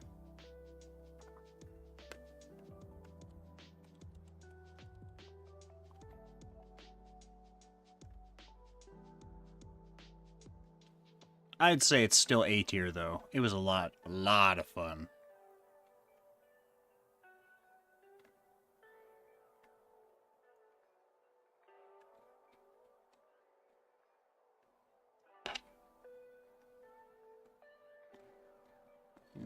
Then it was Zero Protocol. That was another one where I did a 30-minute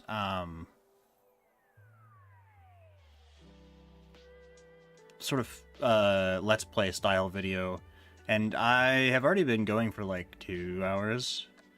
I'm gonna speed up a little bit and not watch this one, but it had some pretty good horror elements to it. But the story felt kind of threadbare. And I don't know, there was a quick melee attack you could use that was almost kind of useless. It was a good, decent clone of like a Resident Evil type game, though. I'd say it was worth a playthrough for sure. But let me see if I have that one. I do. Zero Protocol, I'd say, is B tier. Probably this is not the best look for my tier list here, because if you don't know what you're looking at, a lot of these don't have the actual image in the square, but or like the logo in the square, but whatever. You know what I mean. Roughly. Mirthwood was next. Mirthwood is a sort of, yeah, it was Witcher meets Stardew kind of. And today we're talking about Mirthwood. Mirthwood is a new medieval life sim RPG set on the only free continent in a fantasy world torn apart by war. After your mother is nearly killed in a raid on your hometown, you flee the continent. effectively abandoning your family and embark on a journey to start a new life for yourself in the mysterious land of Mirthwood. It's kind of crazy how much my voice changed I'll have a link for you down in the description where you just can a couple download it videos for ago free. to now. You'll also find a link to my Twitch stream, just in case you'd like to hang out with us when we play these games live. Now, the opening sequence I remember of this liking title is Mirthwood. surprisingly cinematic, and the voice actress does an excellent job of setting the scene in a dramatic and immersive way. Bits of lore, secrets, and general backstory laying around for us to interpret really help flesh out the world. That said, probably 90% of the holes I tried to crawl into were locked during the demo, so I didn't really get a good sense of how rewarding that exploration would be. I also found myself struggling with the lack of dithering for many structures and the inability to zoom in and out. The view is always kind of close, and it can be a bit claustrophobic and hard to tell where you're going. But speaking on the backstory and general theme of this game, you might be surprised to find that this title probably isn't as cute and happy as it might seem on the surface. Sure, the models are goofy and there's little shenanigans to get up to around town, but there's definitely a dark underbelly in the demo. Judging from the ledger in the marketplace, I'm assuming the player's main source of income will be selling what they produce on their homestead, be that metals, pottery, alcohol, textiles, or food. It seems like the market will shift over time, and we even have access to information about what goods are in demand and how much taxes the villagers pay. Now, I will say, I think the only thing that really stops Mirthwood from being A tier for me is just the lack of solid story, because I couldn't remember really what's going on in that game.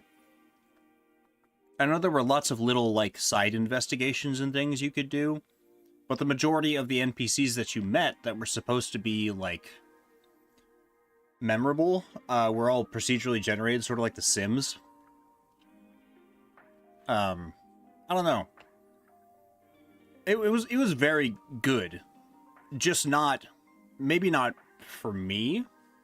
I don't know. Something about it felt like it was just not quite A tier.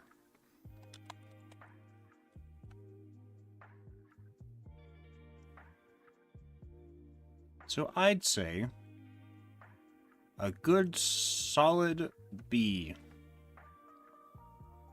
Mirthwood was really good. Just not... I mean, by now it's probably A tier. I'm gonna attempt to get my dad to play Fallout since he likes the show. Which one are you gonna try and get him to play, though? That's the question. If he really likes the show, I'm assuming it's gonna be New Vegas, but...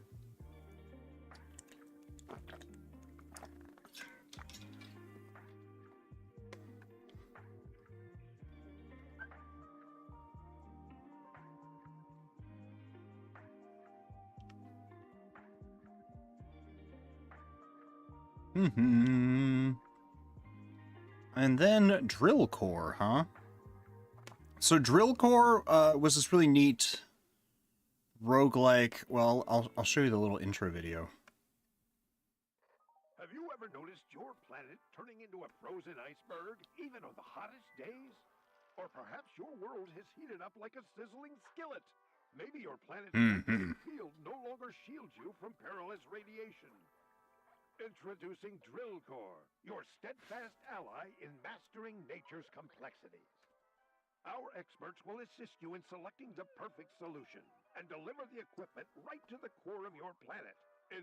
Yeah, so basically your job was to protect this drill platform as your little guys go down and dig stuff out, and then bring it back up, attach stuff to your drill platform using those materials, and try and get a bunch of fuel to get it deeper. You're trying to get down to the core of the planet and deliver this high-yield nuclear warhead, which will definitely fix whatever problems are going on with the planet and not, you know, just destroy it. It was a really cool concept, but there was a lot of things that were missing, and the platform itself was kind of limiting. And also, it lacked any sort of real story. So while it was a good, solid game, I say it's kind of B tier.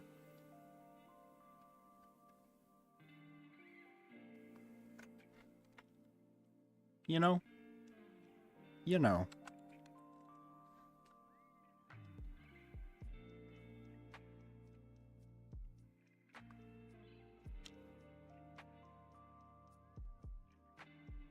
4 since he refuses to play games on the computer. I own all of them, but on PC.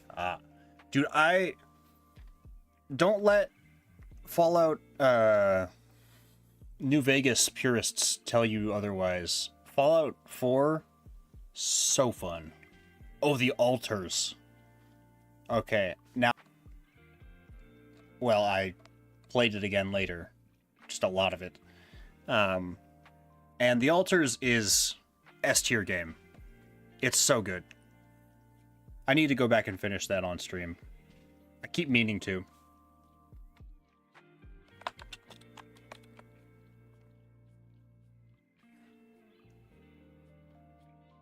Altars is S-tier. I've only played 3 and a little bit of 76, and I really liked 76. I'm glad. I played 76. I got it when it first came out, but kind of didn't play it really until like a year later, and then I played it for a few months, and then I just kind of got bored. I don't know. A lot of it was... I wasn't a real big fan of doing, like, the events and stuff all the time, and having to wait for bosses to respawn and things like that, and, like, going into a dungeon, having it already have been cleared kind of sucked. And then the story was really hard to follow, also. Cataclysmo! Cataclysmo was really cool. That was the castle builder, where you could basically, yeah, you could build all of this like from the ground up with blocks. Had a really cool combat system. There was a lot of strategy to how you construct your castle. Story was that there's these monsters coming around that are... Where is it? These things. These little flesh monsters. I'll let you hear them.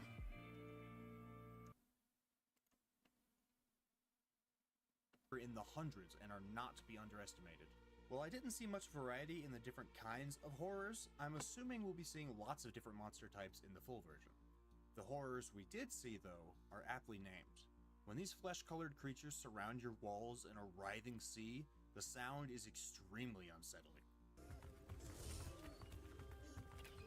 Oh, their noises are so creepy. Yeah, see what I mean? Terrifying. Yeah. So, really cool game. The only thing is it started to lack unit variety in both enemies and allies by the end of it. And I heard people say that the story wasn't all that impressive. So, it was kind of... I mean, it was A or B tier, maybe? I'd say A tier. Node was maybe B tier. And honestly, this one too. But I like it. And Drill Core was kind of C tier.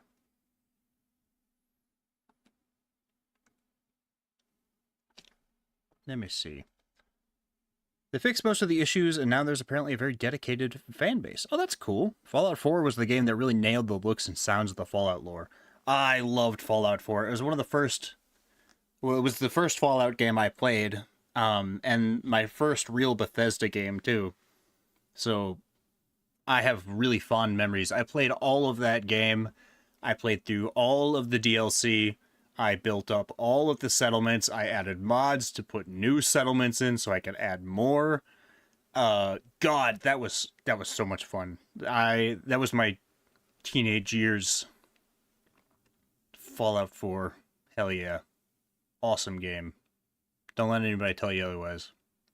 Buggy, sure, but so is every Bethesda game, so. Anyways, what was I talking about? Cataclysmo. Cataclysmo.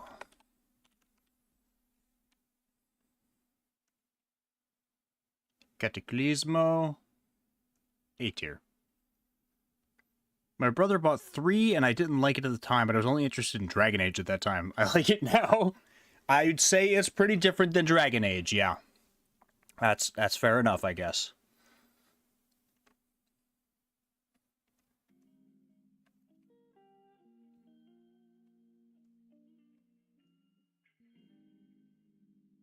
Cataclysmo.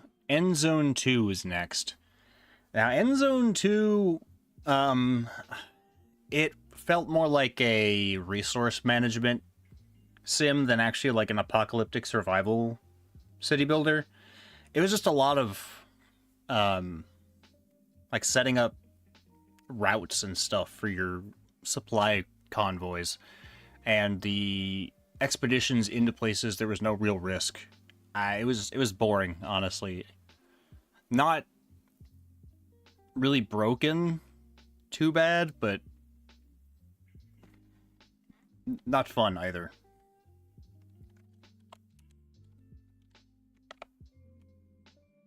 So that one... Nope. That's not what I wanted.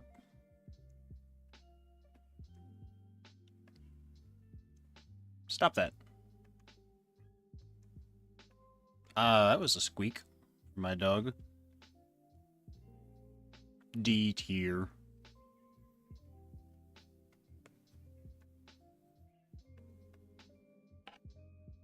From there, it was Warkana. Okay. Warkana was interesting enough to show you for sure. Oh. Shut up. I don't care about your stupid ad. Die. Keep yourself safe. Today, I've got a game. So look at this. Players claiming your territory. We will need to be smart about how we place buildings. So Warkana was a card game city builder RTS. You didn't have direct control over your troops, but what you did was this. You built up these defenses, and you had different builds. Like some of them required you to defeat enemies to get materials to summon more allies. You built your deck to keep adding new buildings, and look at that! Look at how many freaking troops there are. You don't need any cards to place walls, but I did notice a couple of particularly annoying issues with the building UI. First off, there's a limit to how far you can drag your wall placement, so forget about quickly blocking off an entire entry point. Also, when placing buildings and walls in particular, it's very difficult to tell which spaces are occupied and which aren't, especially when walls are clustered or laid. So you ended up with like millions of units on the field at the same time, all fighting each other, which was really cool. Don't get me wrong, but there were so many issues with the game. This is easily one of the fastest-paced RTS games I've played, and while I'm not sure if the Battle Royale edition is more fun than a one-on-one battle, the overlap between strategies and different armies creates even more chaos. Yeah, the problem was they went like a Battle Royale route, which was really odd. So you never really knew who you were fighting. And then some of the decks were just way worse than others. So this game had a really cool, really unique premise. Is it the best of its kind? I don't think so. I would just say it might be the only of its kind. I don't know. I haven't really seen anything like that since. Really unique. But flawed. So... Warkana... I'd say... B tier. Unique, but not necessarily the most fun.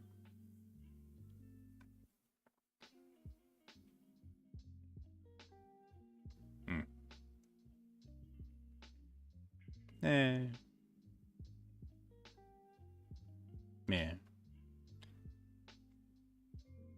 Yeah. Sorry, I'm indecisive, just in general.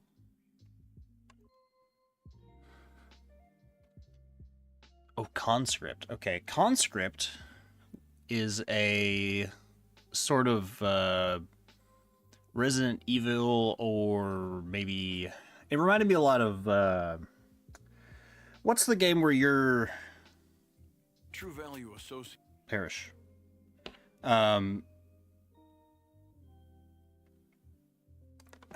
You're Signalis. That's it. I figured it out. It reminded me a lot of Signalis. You are a French conscript in the trenches, and the enemies here are all human, but really pretty terrifying. The combat was very claustrophobic and extremely tense. It was difficult. You had to be very careful about using your dodges and stuff like that. Let it talk for itself a little bit. Stacked with corpses while enemy forces are hunting you. The pixelated art style wouldn't have been my first choice, but that's why they make games and I just talk about them. Not only does it harken back to the style of games like Silent Hill, but the unfocused, somewhat blurry rendering of allies and enemies alike hides the To keep your magazine stocked, you'll have to scrounge for whatever supplies you can. Trying to find the combat. There it is. Stamina is especially important, particularly in melee combat. Not only do you need it to attack, but sprinting and dodge rolling also drains stamina. It takes a minute to get used to, but combat has a great sense of threat and is pretty satisfying overall. Shots and melee hits have a good sense of impact, the animations are all solid, and taking damage isn't something to be taken lightly, as healing will require resources, so you never really feel comfortable in combat. Yeah. Enemies also have a kick action to interrupt the player and stop them from charging up a melee swing or stun locking them with repeated swats. So keeping a proper distance is important, even in melee. This game will not let you cheese it, and I respect that. Now, the overall enemy variety was lacking a bit, but this is still early on in the game, and I can definitely see how the enemy types would progress. I saw a couple of different melee troops, a rifleman, and an armor-plated giant with an axe who ate bullets like candy. Large German man! Oh! He's got an axe! From there, it wouldn't be hard to add bigger juggernauts, machine gunners, shotgun raiders, snipers, and so on. There was a lot of really cool moments in this game. It's kind of hard to describe, but if you like sort of Resident Evil style stuff, check out Conscript. That one was a lot of fun. That one... I'm already starting to lose my voice. I'm sorry, guys. I don't know what it is that I'm, like, afflicted with. It doesn't really feel like I'm sick, but there's all this stuff up in my head and my throat swells up, and I get kind of feverish. I don't know. Conscript was A tier. Very good game.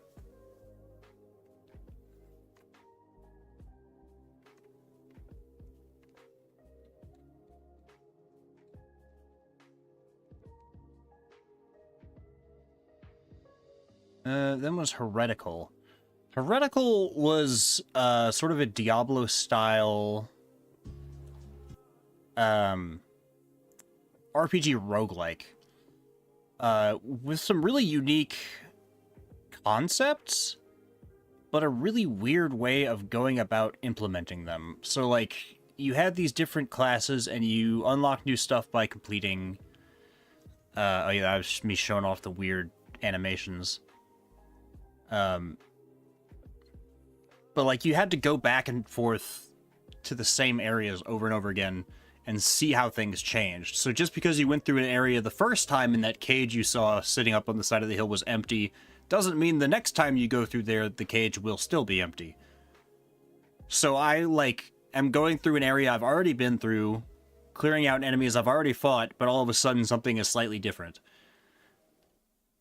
And normally that would be I would say that's kind of cool, but it also was kind of frustrating because I'd be like, oh, if I didn't, like, you know, look closer here, I would have just said, oh, all right, you know, everything is the same and I don't need to worry about it.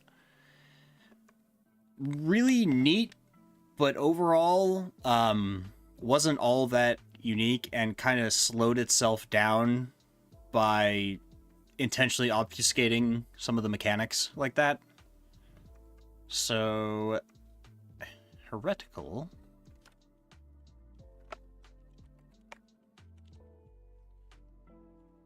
Also, the lore was almost one-to-one just Dark Souls. C tier. Decent, but it kind of didn't feel like anything special. It's all good. My family swears by a honey ginger citron tea for that stuff. Actually, I have some lozenges that are supposed to have elderberry. Let me grab one of those. It's not a bad idea.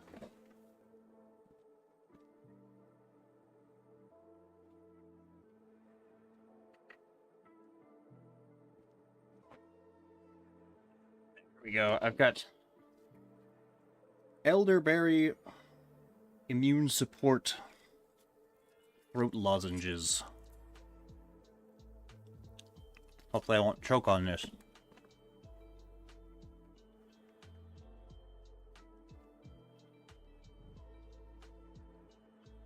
Next was Rekka.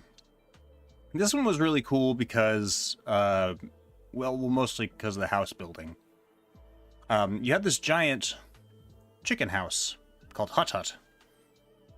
It's a giant jar from Costco for like $7. Oh, neat. The visuals and jovial writing remind me very fondly of an old fairy tale. The darker tones and Slavic imagery are remarkably reminiscent of The Witcher. In fact, one notable quest we undertake in the demo is to find the missing friend of one of the villagers who's disappeared into the forest. When we do find him, we learn that he was hung from a tree and left to rot by travelers he met on the road. Well, that's dark. Overall, a very Witcher-sounding resolution. I'm already choking on it. Very unlike The Witcher, however, I doubt that combat will end up being a part of the... Adorable, by the way. Shows a fondness for Rekka and learns to heed her commands. Hut Hut serves as our mobile base, and the player can use materials to build their own custom witch hut on its back. The building system isn't perfect, but it's pretty intuitive and has an impressive level of customization and detail with interlocking meshes that hide protruding wall corners and make everything look nice and neat. Frankly, I wish a lot more survival games had this kind of mechanic. That said, the collision for many decorations, wall hangings in particular, need to be adjusted so they aren't floating a foot away from you. Yeah, so Rekka was cool because of the things that I mentioned. It was a really neat kind of story-looking game, but at the end of the day, it just didn't feel unique enough that I like wanted to go back and play it. The story didn't really draw me in, and the character's magic was entirely like based on just simple things like gathering. So it felt more like a survival game than sort of like a witch simulator. Let me see.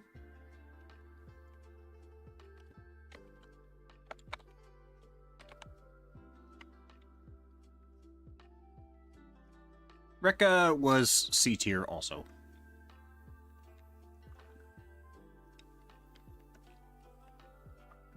I don't know if I'm even going to have room for every game I've played. It's turning out to be more than I kind of assumed, actually.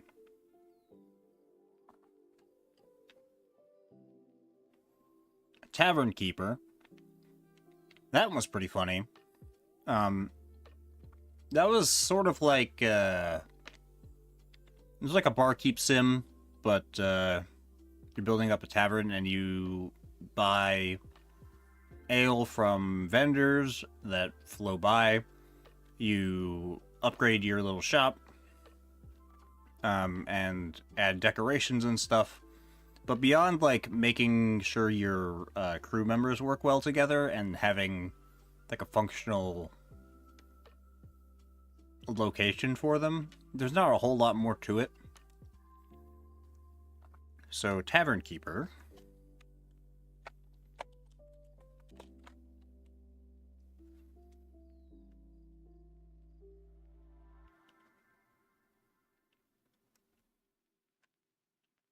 Also C tier.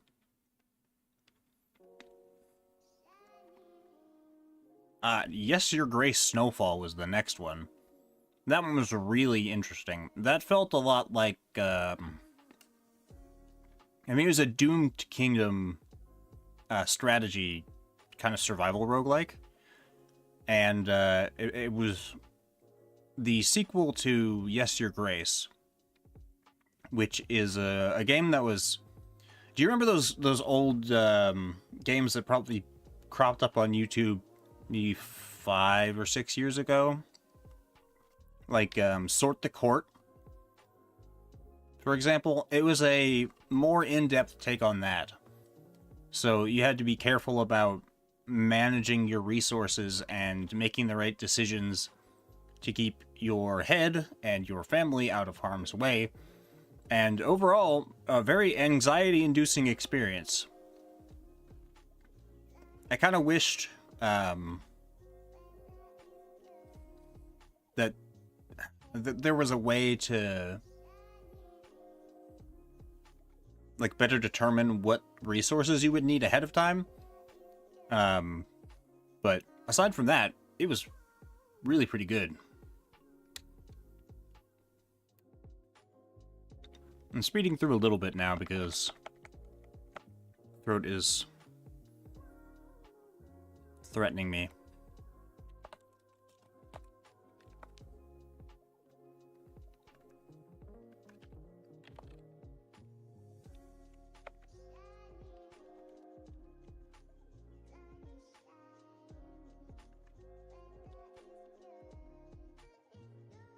Ah, there it is.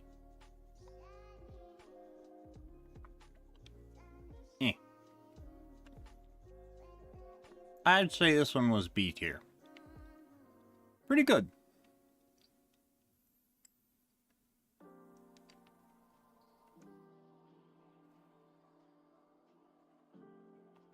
I'm trying not to make gross mouth sounds. Worshippers of Cthulhu. Okay. This game had a really cool aesthetic, but as far as gameplay went, it was just a super basic city builder. There was eventually supposed to be combat, but you didn't get to try it out. So... Oh no, they changed the Tumblr format. My world is ending. If your whole world is Tumblr, you don't deserve that world.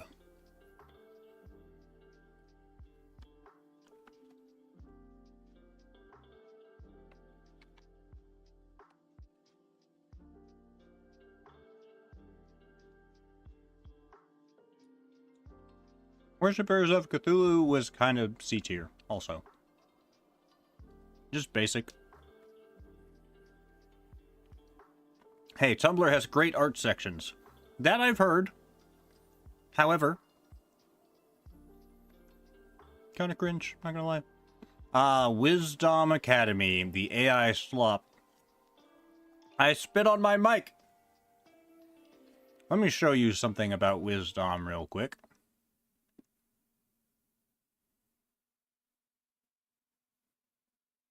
Hey people, voice talking to you, and today we are taking a quick look at Wisdom Academy. This is a new build-your-own wizard school management sim set in a world where the flow of magic seems to be waning. If you've always dreamed of running your... can't even fill half that space. From there, we arrive on the strange island in the middle of the ocean on which we will construct our school. The landscape here is very pretty, if a bit unremarkable, and is dotted with ancient arcane ruins of... something. I don't really know. They didn't bother to explain it. The mana trees and these ruins are the only environmental features worth mentioning. Aside from the impressive colossal golem that comes wandering past from time to time. Just like in real life though, running a school isn't free, and there are two resources we'll need to manage if we want to be successful. I used to have a photography page on there. Oh, neat. Yeah, so here's... Look at these. These are all AI-generated students with their own traits, except they would have traits that would completely contradict each other. So you'd get ones with, like, +3 movement speed, -3 movement speed. I'm like, okay, so nothing. Like, they're picking which diploma and order didn't really matter. Like, this is just, it was AI slop. And then... quite seem to make sense to you, you're not alone. I eventually figured out why you would want them to stay longer, but no, the game didn't tell me. So apparently, your students have a limited amount of time at your school, whether they earn their diploma or not. If they graduated, we earn a set number. Oh yeah, here we go. Animations are like old Zoo Tycoon level stuff. Yeah, he's stuck on the stairs. I frequently found these models getting stuck on stairs and corners, leaving them trapped until their time ran out and they left without a diploma. Yep. So this actually interferes with gameplay too. Yeah, not only was it Gen AI slop, it was also broken Gen AI slop. So, overall, unimpressed. Where is it? Yeah, there it is. You! Be gone, slop. Into the F tier.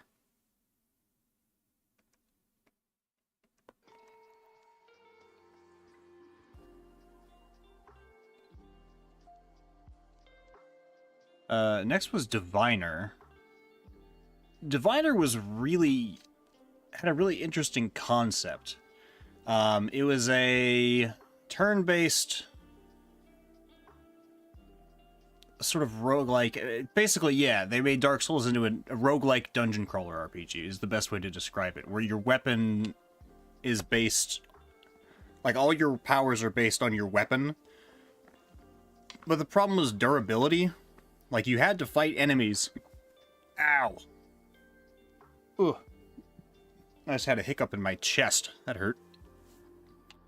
Problem is your weapon would break, and then that was supposed to kill you, but it kind of didn't. It was a really neat idea, just kind of strange, lackluster execution, I guess. Like some of, let's see if I can find some of the enemies. Think that your life... Shut up.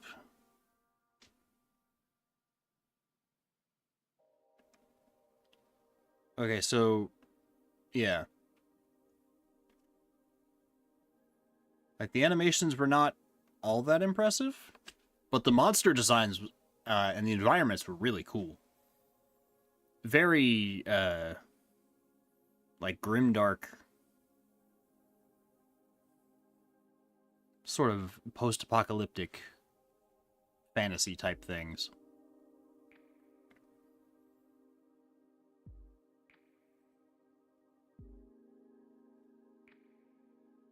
But, like, that was the animations.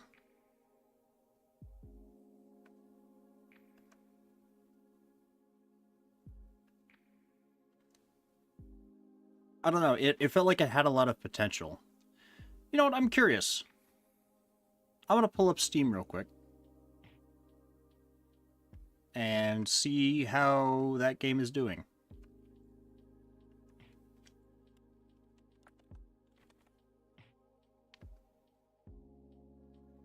Diviner is still in early access. Oh, they've changed it entirely. Huh. Okay, they have, it's now third person. Like top down. I might need to go back and revisit that. Planned release date, second quarter 2027. Wow. Okay. Well, it looks a lot better than it did. So, I'll give it that.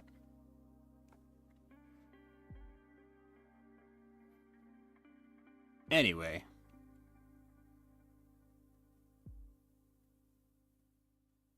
Hang on.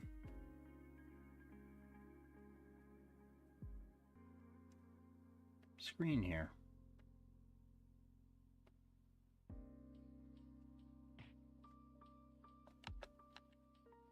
There it goes. I fixed it.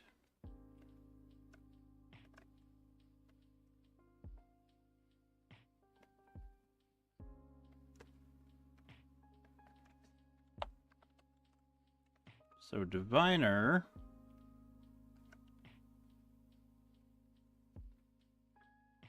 At the time, I would say B tier. I really wish I could adjust these. Maybe I can, and I just don't know how, but this is also a free website, because I'm absolutely not paying money. There's a subscription you can get to tier maker websites that I think is absolutely hilarious. Ooh, then was We Harvest Shadows. I'm still waiting on this game. I loved that game. Let me show you. So it was like a farming sim mixed with a story-based horror game.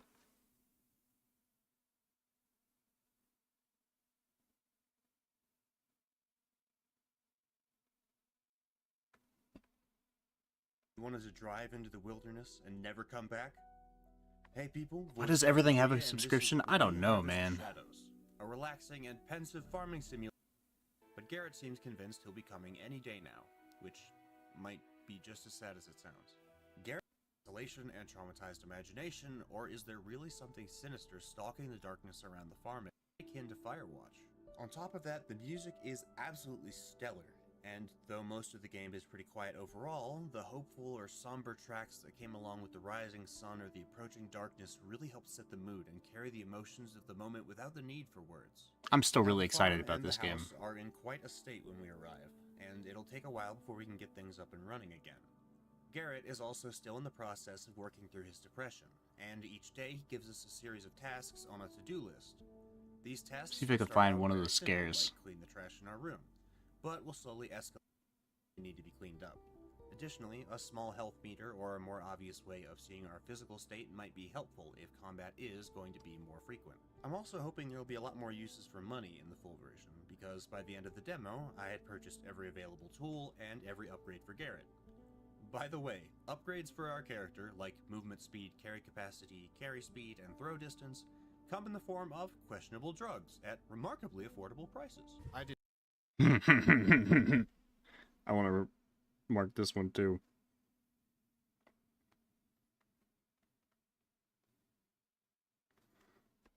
Did so many drugs. I'm so fast. No way they can keep up with me. Perhaps it's my love for survival games, but requiring the player to use certain materials like rocks, logs, and scrap for building certain structures. This was the first time I tried to sort of change my tone of voice based on the feel of the game. Amount of work to do around the farm, and before you know it, the sun will be setting. You'd better be I think this ready is one of for the bed first by the end videos of I the watched of day. his. Really? When the sun goes down, That's cool. Shit gets weird. In our house is a creepy painting of a hallway, which serves both as a horror element in its own right and our method of tracking Garrett's mental state. The freakier the painting is, the worse off we are. And this is honestly kind of a genius move because I absolutely did not want to look at that painting. I felt like every time I did, Ugh, something bad God, was gonna can't stop yawning. but if I wanted to know how bad things were, I had to bite the bullet. The longer we stay awake during the night, the faster our sanity will degrade, and the more dangerous the darkness will become. If you've ever been really out in the country at night, you know the feeling of being watched by something in the pitch black nothingness just beyond your windows, and this game captures that feeling perfectly, and then lets it loose right behind you. The atmosphere of the horror, though, and cheap jump scares are hardly this supremely Oh yeah, here we go. This is exactly the kind of shit that would make me jump out of my skin in real life. Hey. Oh, Jesus! Plus, this game... That one got me good, dude. Man, I'm... You know what? I'm gonna look that one up, too. It is still in development, it looks like. But the release date is still to be announced. Oh,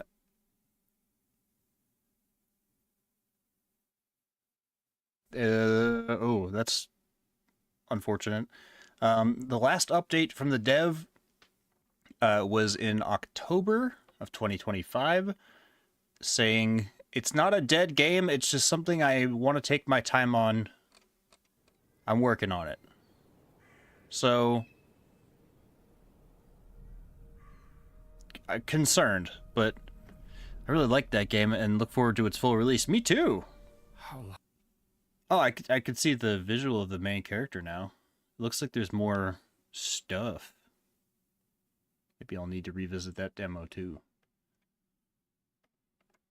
I don't know. Anyways, it's hard to make any games really S tier until they've released. So...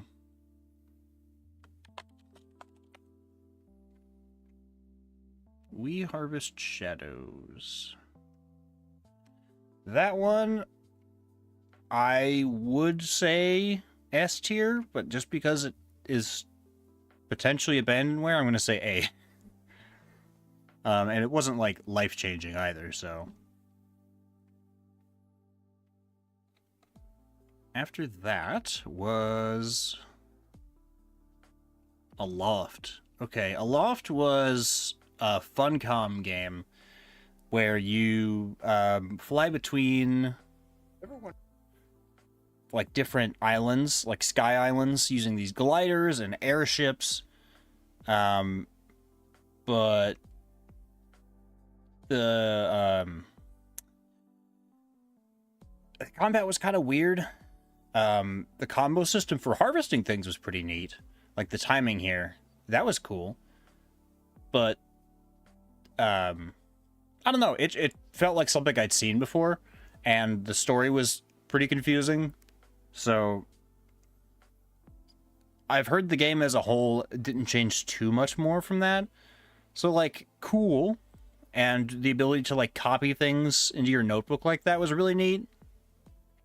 Very innovative, but kind of lacking in direction. So I would say a loft.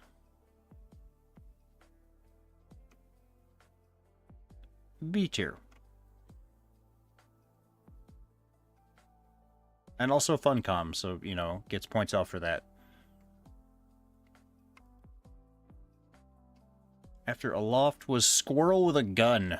Oh my god. That game, I have mixed feelings about, because it was a lot of fun at first. Just the wacky shenanigans of it was pretty cool. But it got old kind of fast, and then became kind of a frustrating platformer at times. And a lot of the weapons almost felt like more trouble than they were worth to use, because you had to go and find them. Squirrel with a Gun, I'd say B tier. It was good, but definitely had its flaws as well.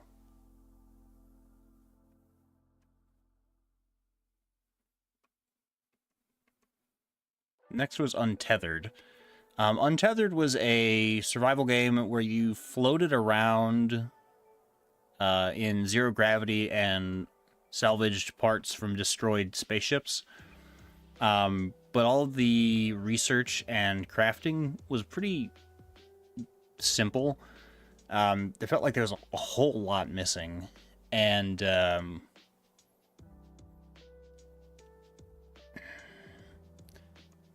how do I put this? It feels like I'm being really negative. Just in general towards all of these. But mostly because I'm comparing them against the other games on the list, you know? Because in their own right, most of these have some pretty redeeming qualities. I would say anything in F tier probably doesn't, but...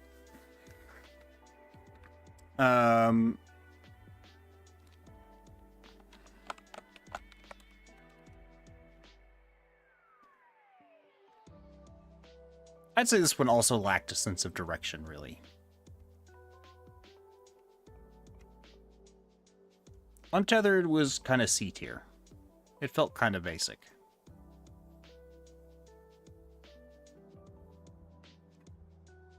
Then was Frostpunk 2. Okay.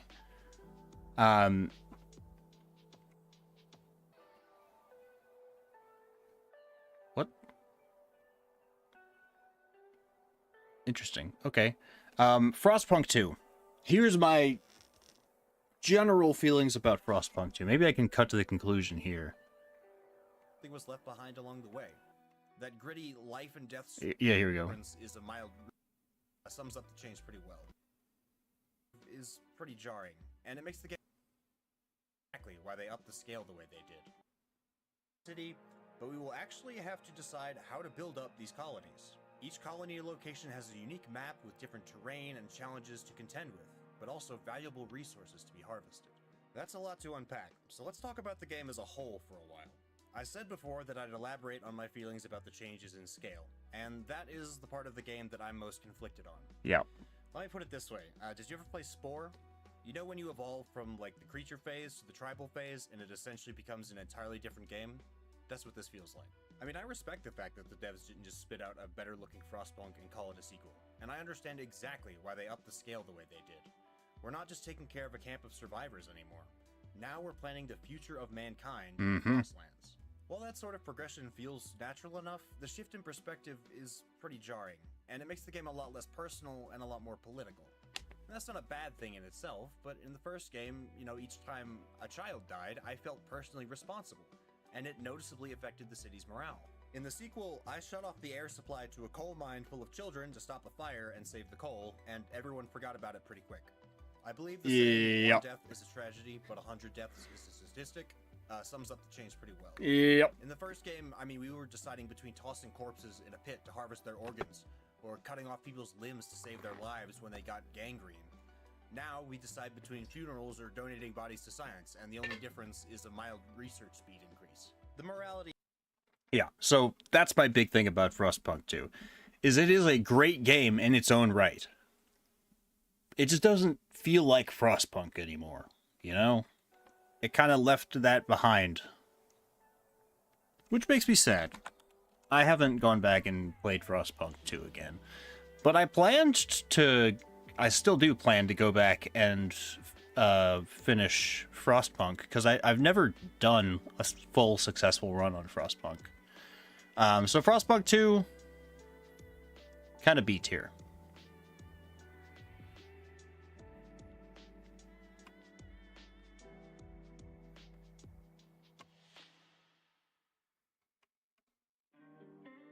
Then we had Forever Winter. Oh, here we go. Oh, we gotta buckle up for this one. If this is the first time you're hearing about this game, then you're welcome. Hey people, Voice talking to you, and today we are looking at the early access release of the Forever Winter. Also, you're gonna have to cut me a little slack today because I am very... From what I saw, the devs are working on making 2 feel more like the first one. Survival horror looter that's good. Shooter where you are not the guy, and one mistake could cost you your life. If you think you have what it takes to survive the absolute nightmare of these apocalyptic scale battlefields, I'll have a link for you in the description where you can buy the game for yourself. Alongside that is a link to my Twitch channel. This is also around the time that the hurricane hit and flushed me out of my house the first time. Very early access, and the content you see here is likely going to be very different by the time the game fully releases. If you're not comfortable dealing with bugs, then be sure to keep an eye on the updates as the game... Importantly, we can complete missions for each of the city's 4 factions.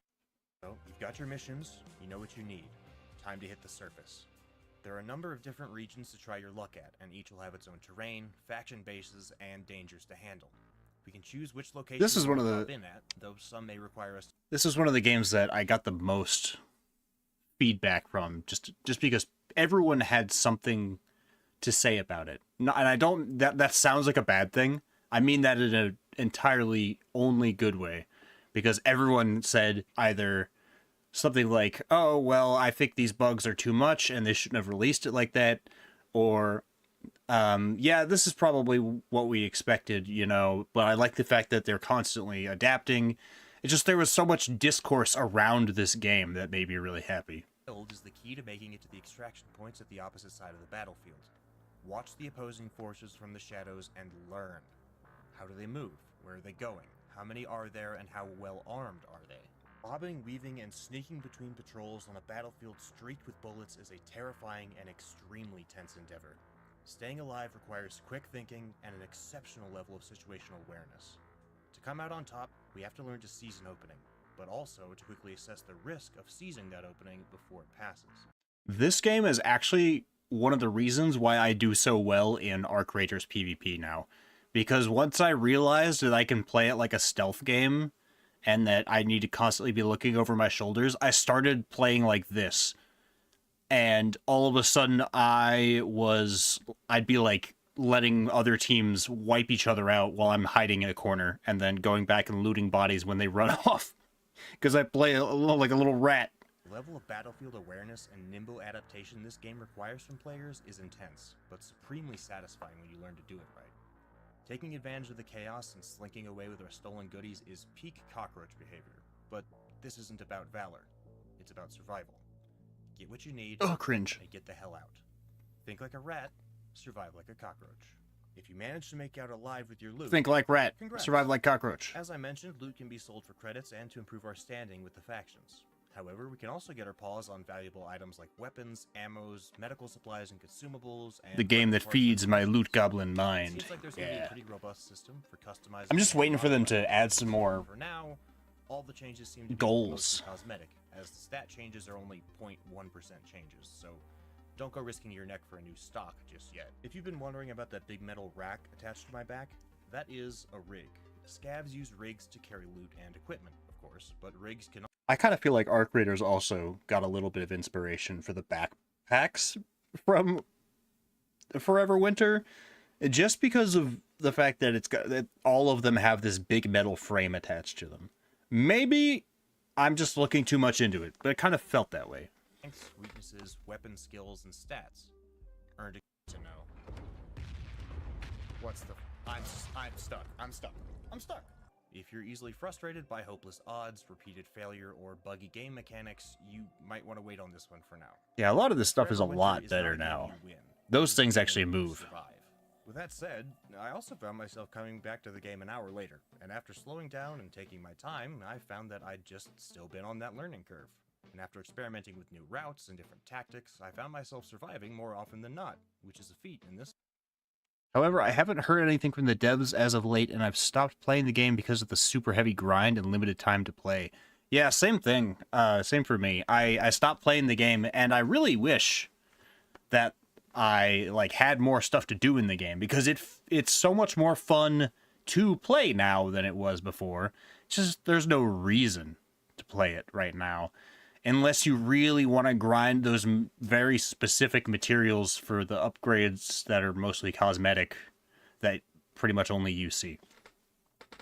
My dog just tried to take the socks off my feet.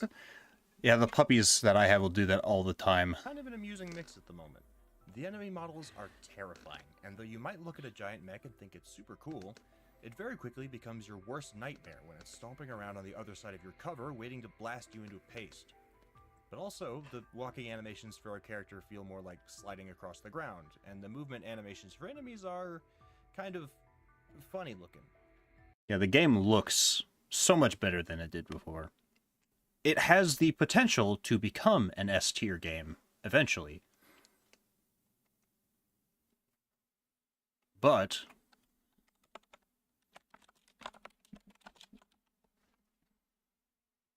as for right now, it simply isn't. Right now, I think it's actually B tier. And not because of the gameplay, it's just the... Well, it is because of the gameplay. It's kind of the lack of gameplay right now. But the art style is what is carrying it at the moment. The art style and the world building. Those are both really cool. Not only that, but at most, you get 3 of the super rare resource per run. At most, and the amount needed increased with each upgrade. Oh, ew. Yeah, see, that's kind of the thing, is it becomes a slog after you kind of get good at it. I like the difficulty. They just need to pick a direction, you know? Give the players a goal that's not just grind. Especially when it's something that you're not guaranteed to be able to actually ever complete, you know?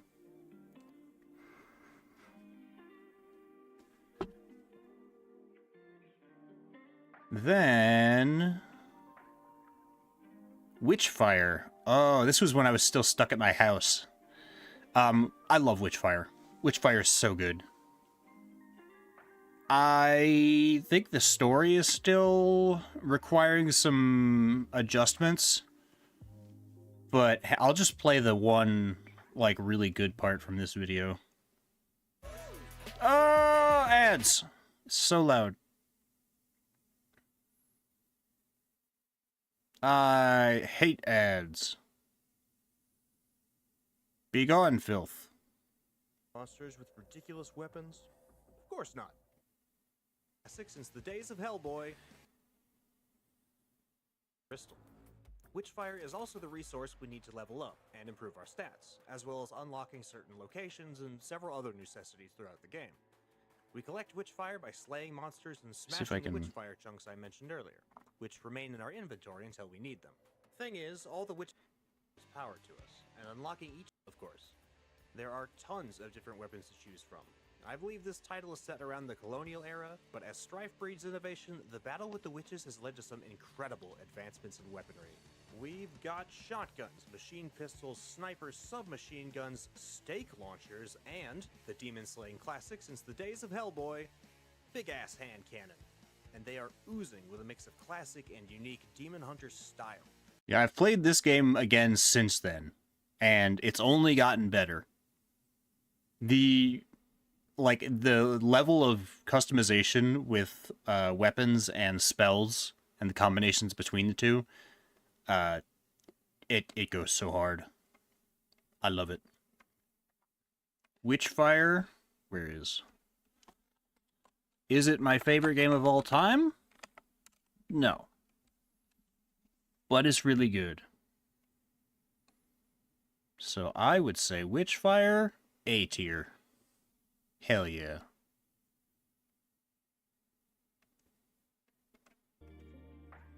Next is the Axis Unseen, which was made by a dev that quit from Skyrim to make his own open world, like, folklore hunting RPG. That one was really, really unique. It could get repetitive, and the story was kind of pedantic, I guess. Like, it kind of walked itself in circles, but the visuals and the atmosphere were really fantastic. Combat was super fun. And learning how to use different kinds of weapons, or use the different arrows and the environment to your advantage, really cool. But at the end of the day, there wasn't a ton of variety with the spells. Because I did go back and play more of the game after I reviewed it. Didn't change the fact that fighting the folklore monsters was super, super cool. Have you ever heard a song that would fit into a game just perfect? Nate Percupile was absolutely flexing here. And you know what? It worked. I was completely transfixed. This. Oh my god. This is fucking insane, dude.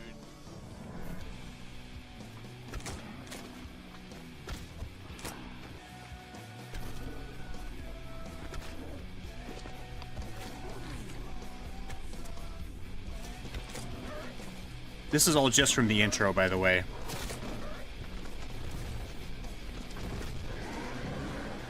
Holy shit. Like, what the hell is that thing? Headshot.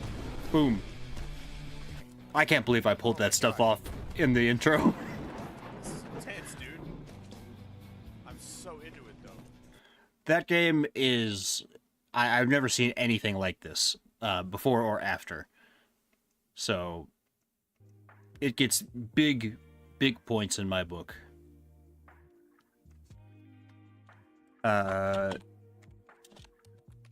Axis Unseen.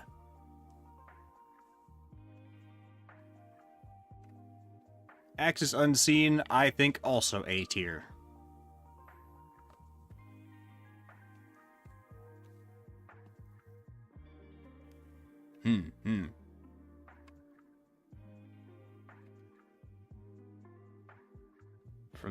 The next one was Project Mist. This game was so broken. Project Mist was a Half-Life sort of mutant ripoff that, here, let me see if I can find the part where I go through all the bugs. Surf for turf. Zaxby's, get off my screen. You are not authorized. Base building, bed building. There are some traps too, but no doors, no roofs, no windows, nothing like that. The base mechanics don't make much sense to me either. We get access to a train that can carry us between islands, and we can build a base on it.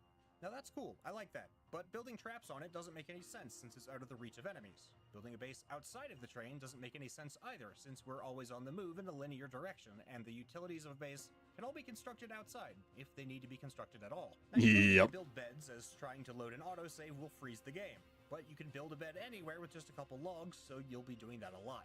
We can also cook and combine food we find at a cooking station. The The cool part is, the cooking station works Yeah, and you finish the it's so broken, dude. whenever you need. Overall, this title doesn't look anything like its art. It frequently lags, it's riddled with unfinished content and bugs, and it has no story and no sense of ambience. The total lack of music is a major turnoff, as is the unsatisfying combat and lack of originality. Despite all this, I really wanted to like this game due to its apparent mix of themes and mechanics. But a cool concept with no shits given for quality of life or even functional gameplay isn't worth your time and money. But voice, you might say, this is just a demo. It isn't even close to done yet. I agree, it isn't close to done yet. However, the devs claim that this title is currently 65 to 75% finished and is slated to release in 2 months. Genuinely, and I mean this in the nicest way possible, I hope that isn't true, because this is going to take a... I want to figure out what happened to this game. I'm going to look it up real quick. I already know my rating, but...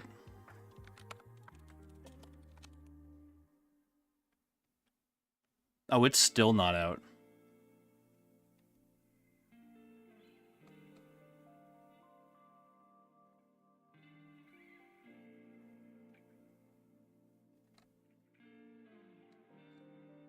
Yeah.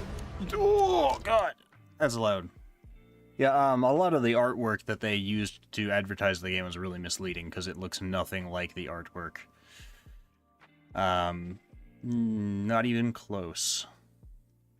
The giant whale with the rockets and machine gun attached to it were kind of neat, but aside from that...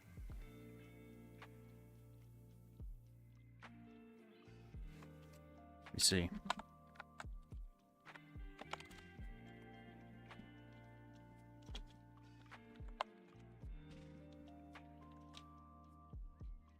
There it is. Project Mist. F. Cringe.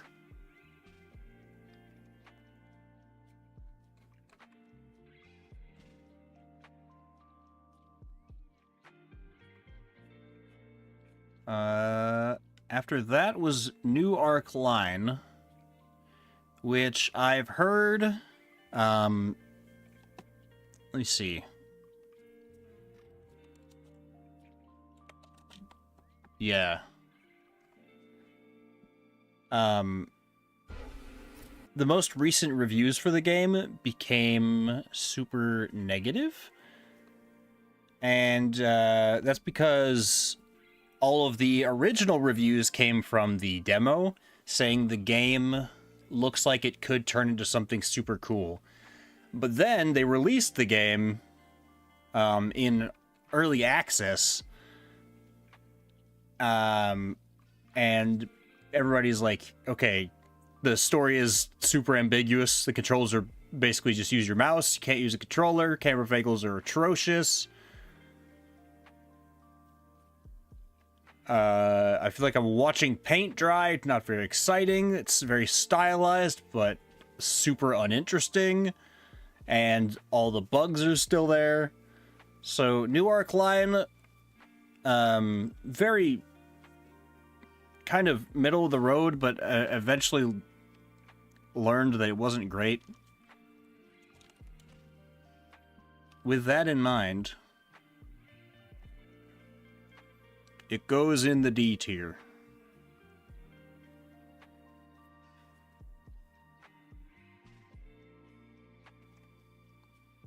Then was None Shall Intrude. And None Shall Intrude had some neat concepts, but that was pretty much it. Like, it had some unique ways that you could use spells, but that, I mean, it was just a really basic roguelike otherwise. Card-based roguelike. It's kind of all it had going for it.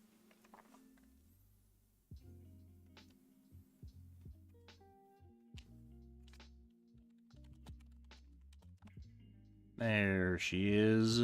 None Shall Intrude. That one, also D tier. Not impressed by that one.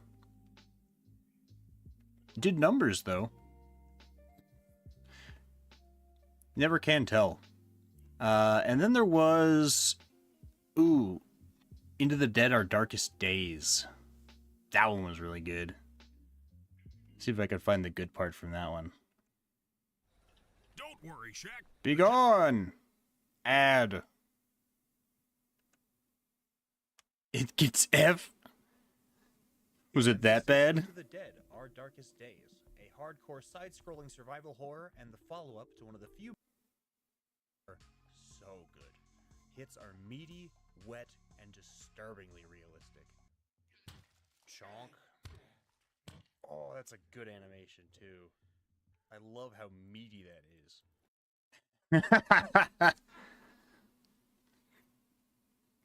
I'll write that one down too.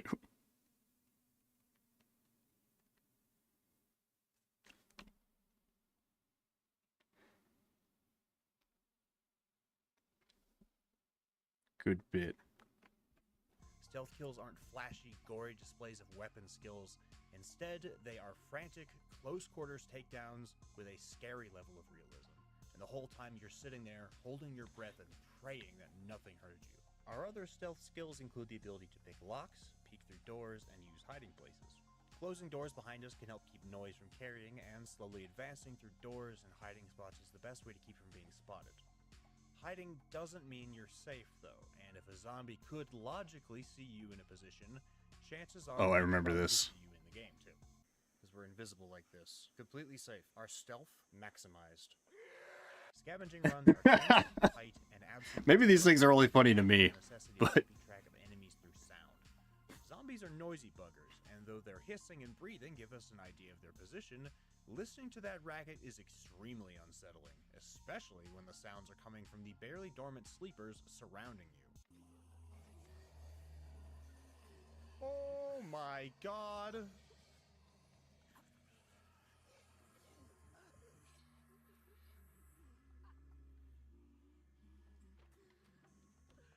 Oh my god.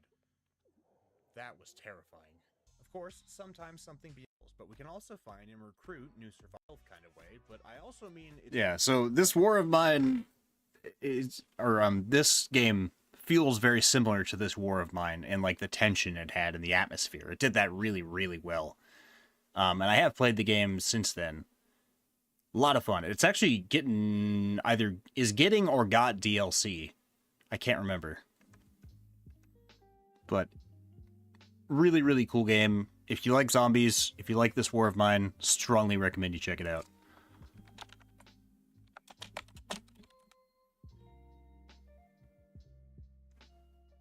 There it is. That one, A tier.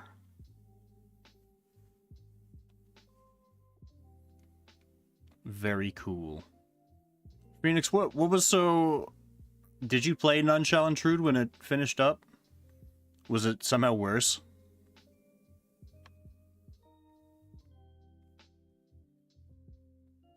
I'm curious.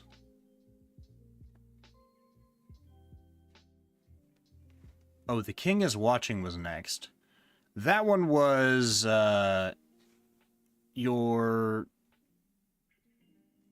basically, your workers will only work when you're watching them, so you had to set your kingly vision to cover a specific part of the castle. So, let me find it. Yeah. So, like, you see that golden border there? Like, that's what you're watching. And you had to move that around, so you had to, like, group your buildings together in such a way that it, like, they worked together, for example. So, like, I had these houses next to each other so that when I needed soldiers, I could get them and this barracks all at the same time, right? And then also a wheat field, because that's what feeds the troops. And then there is a whole battle going on out here every day to try and... So you have to try and protect your castle.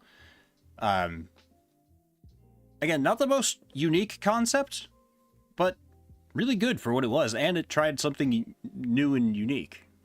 I liked it a lot. I'm saying that too much. I liked it. I liked it a lot. It was very good. The goodness it had. This is the good place.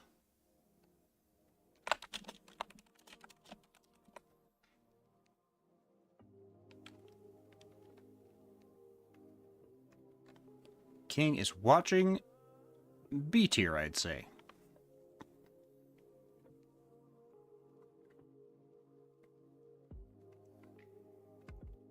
Oh, my head's starting to hurt.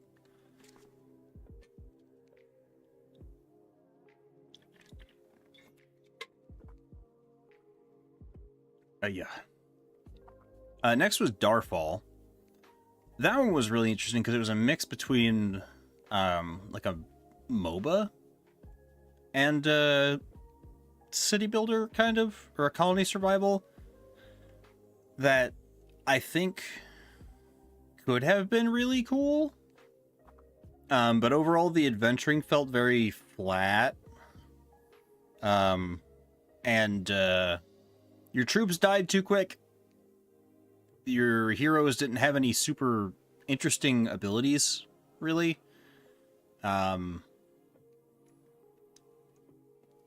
It was hard to see where it was going to go, you know? And not enough to really draw me back in. Oops.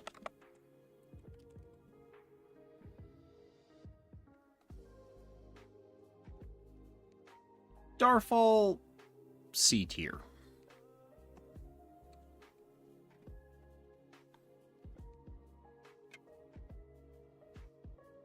And then there was Sultan's Game. You want to know what's funny? My most viewed video, by the way, not short, of all time is Sultan's Game at 14K. It looks like they've clipped some of that off, but I don't know. They always show incorrect numbers on main YouTube page. You can see the correct ones on YouTube Studio. Yeah, I did not expect this game to blow up like it did. I was on vacation when it happened. And it just exploded. I know 14K is not a lot for most, like, successful YouTube channels. But for me, that was a lot. Compared to my normal 1 to 2K, you know.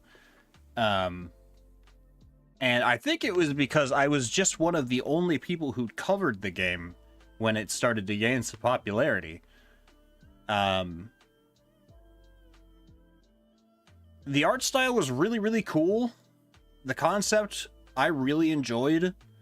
It had a lot of interesting strategy to it. It just wasn't very intuitive when it came down to the actual gameplay. Everything else, though, very cool.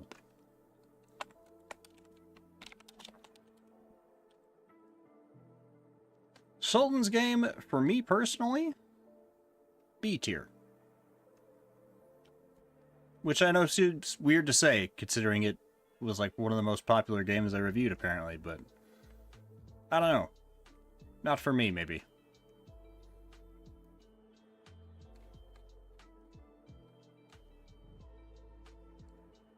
After that was Stalker 2. Oh, Stalker 2. What can I say about this game that I haven't already said a bajillion times? I'll try and find the parts where I can kind of let it speak for itself whenever Tums is done being weird. There we go. Hey people, voice talking to you, and this is Stalker. Tax betrayed him. After stealing the artifact and the device from us, we're knocked unconscious and left for dead in the Lesser Zone. That's what it's like to wake up on the streets of New York. Oh god. I can't believe I made that joke.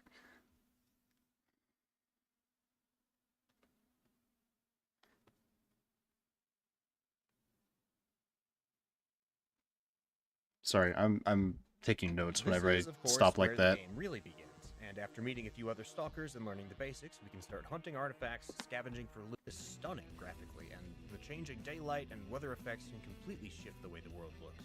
I mean, seriously, look at this, like, radiation storm here. That's insane. The zone is as bleak as it is beautiful. Special anomalous locations with some incredible visual effects serve to greatly break up the monotony. Monsters and grenade launchers. Just don't go toting that new boomstick around town. But it does turn battles with mutants out in the open into lots of running away, spamming... Yeah, this is the real reason I'm not super big on the game. Personally, I think most of this could be made significantly more satisfying by causing enemies to stagger or stun when taking significant damage, or perhaps allowing melee attacks to knock back or interrupt mutants. So long as you don't look too closely, the little details like twitching and a guy who talks through his teeth make up for it. That's pretty much the mechanical side of things covered, so let's address the questions you probably still have. The first of which is most likely, do I need to play Stalker 1 to understand Stalker 2?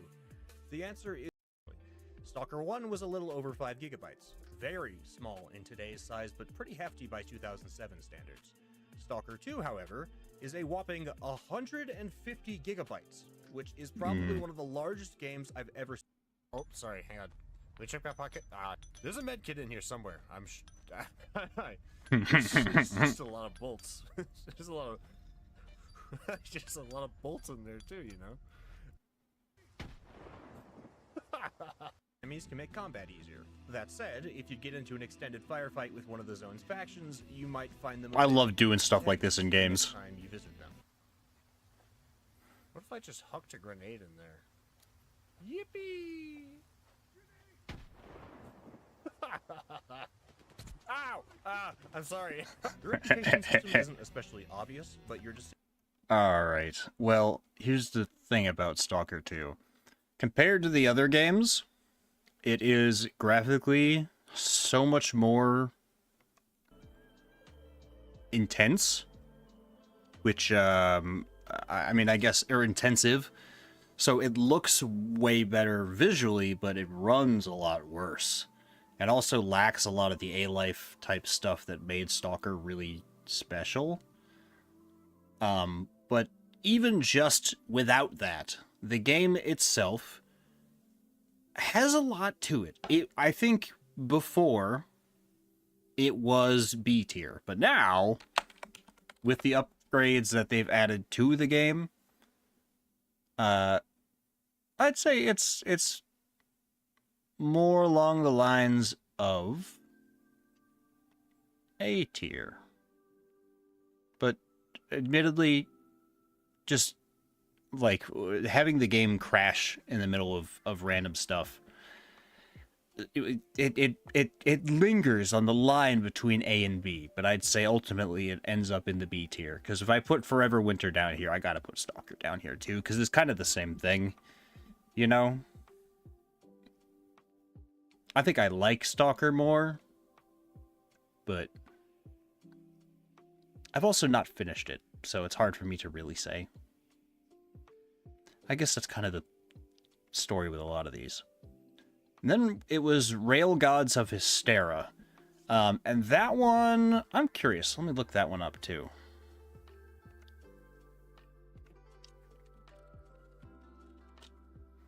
It does have a full release.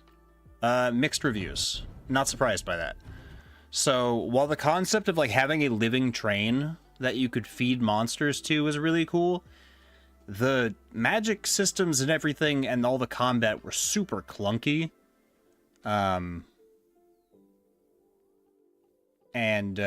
Just generally the game felt like V-Rising, but worse, I guess. It has a really cool setting. Oh, there it is. I see. The game development has stopped entirely. It's disjointed. That's the best word for it. It feels very disjointed. A lot of weird things kind of clapped together. Oh, apparently the reason that the developers abandoned the game is because the publishing company they used to work for came looking and they ran for the hills. Yikes. It's okay, I wasn't too impressed by that one anyways. Rail Gods of Hystera. That one was D tier.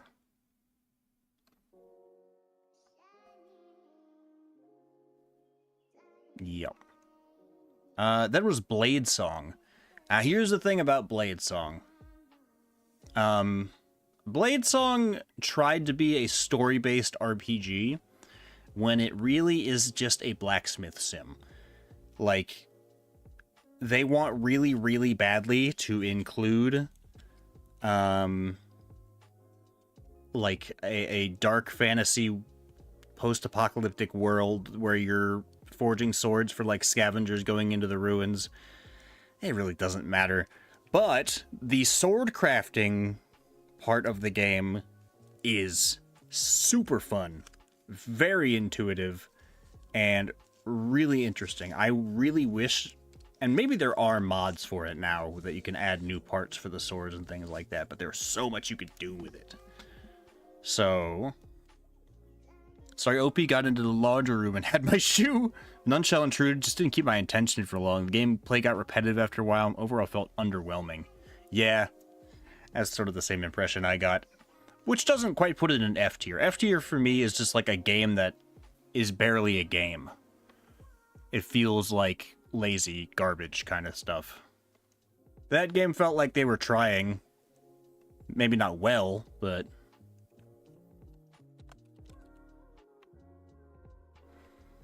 So like for example, that sword on the thumbnail there, I made that. And it has realistic specs that if I had a, like, well-appointed workshop, I could theoretically either print, like 3D print that sword, or make it myself. So B tier. As a game, kind of weird. The parts that they tried to put in there were bad. Like, the story was pretty terrible. It didn't really matter. I didn't care at all. But the sword crafting gameplay was really awesome, and the graphics were great. Really, it felt like Unreal Engine tools were simplified to make swords, which is okay. I really enjoyed it. Gnomes. Alright, so Gnomes was a tower defense game where you set up these killer gnomes to wipe out goblins trying to get to your gnome village. And the terrain would change and stuff like that. Nothing super special about that one. It was decent. So, gnomes. Gnomes. Oh, gnome. Oh, gnome. C tier. Boop. I've played a weird assortment of games looking at this wall. Then we had Christmas time. Oh yeah, I remember this. We did Supermarket together. I don't want to go through all 5 of those, but that was 5 free games. I forget what some of these were. Is your wallet feeling a little thin after the holiday season? Don't worry. If you still want some Oh, and Scroll. price tag, I've got just the thing for you. Hey, people, And Dr. voice Cog. actor and Those here are the are other 5 two. of the best new games on Steam you've never played. If you'd like to grab any of these games, aside from that, enemy footsteps. This is Big Blind. This is the one I was talking about. We have a melee charge attack that can break down doors and stun enemies with shields, and a variety of different weapons we can pick up to hunt down enemies. We can even deflect bullets with our boombox. Yeah, so Big Blind, you're playing as a blind DJ. It's sort of like Hotline Miami, but you're a blind DJ. So you see with like the pulses from your boombox and the noises that enemies make. And it's this really cool, like, neon splash color style stuff. That's what I was talking about when I mentioned that we played games like... What was it called? The Darkness, or the Silence After. That was the game where all the light had been extinguished in the world, and you were using rocks and stuff to see where you're going. This is the game that I was referring to. That and Perception. Anyways, since I don't want to pull apart those 5 individually. Road to Vostok. This game... Killer queue times are insane. I know you're stuck here with me. It's Valentine's Day. Everybody wants to see their favorite killers. The dating sim was apparently not enough for them. Road to Vostok is, I mean, it's basically single player Tarkov. Plain and simple, that's what it is. It had a lot that needed to be added and tweaked, but I've heard that it's only gotten better. So Vostok 2v8 is going to be going on, so tons of people are online. Oh, so it's like an event. I see.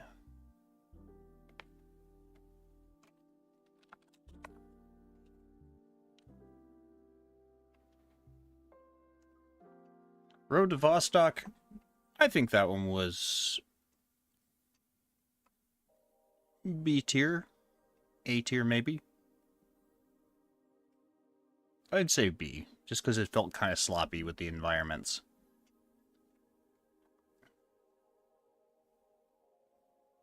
I'm kind of surprised we haven't had more S tiers now that I really think about it.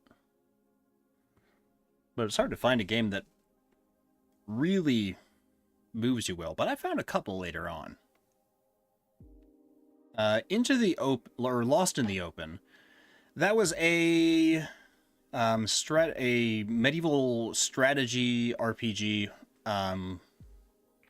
turn-based roguelike type stuff, where you are the king wandering around in the woods trying to get back to your kingdom. You're not a good guy, though.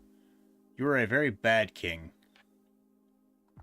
And your soldiers are trying to keep you alive and risking their lives for you and stuff like that. Really cool concept. It was lacking a little bit, but overall I liked it a lot. I gotta stop saying that. Liked it a lot. It was good. It was fine. Whatever.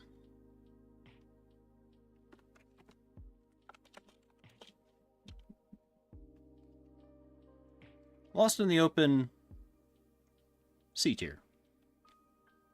It didn't feel all that unique, admittedly. There was a 40-minute wait for 2v8 killers. Why? What's the point at that juncture? Calyx. Oh, okay. So this was about the time, or this was the last video I put out before my computer hard crashed and stopped working. And I had to move from my place up in the mountains down to where I live now, back with my parents.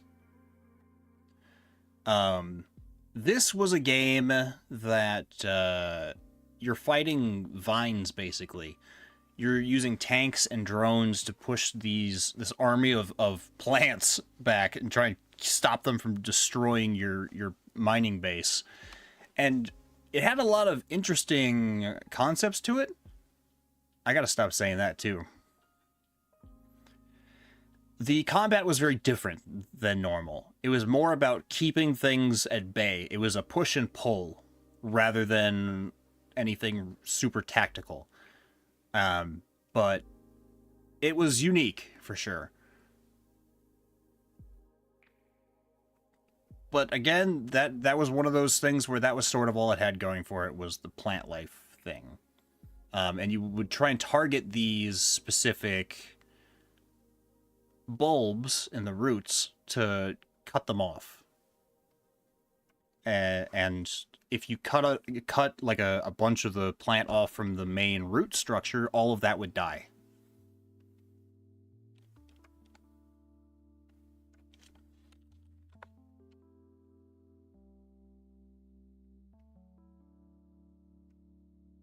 Calyx, C tier.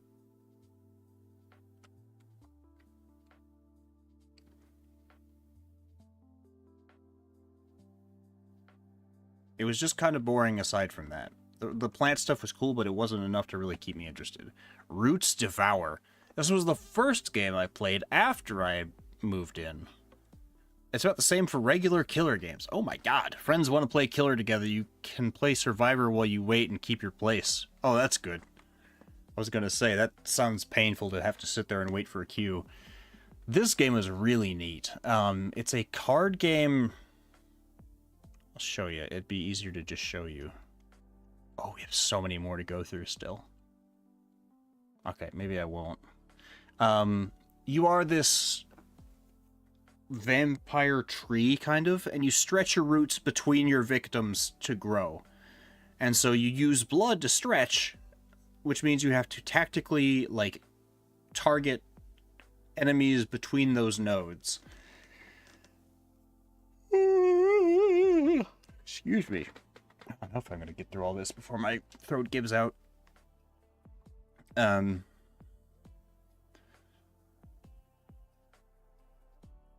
had a really dark, twisted sort of story. It felt sort of like Cult of the Lamb. But it didn't leave like a huge impression on me.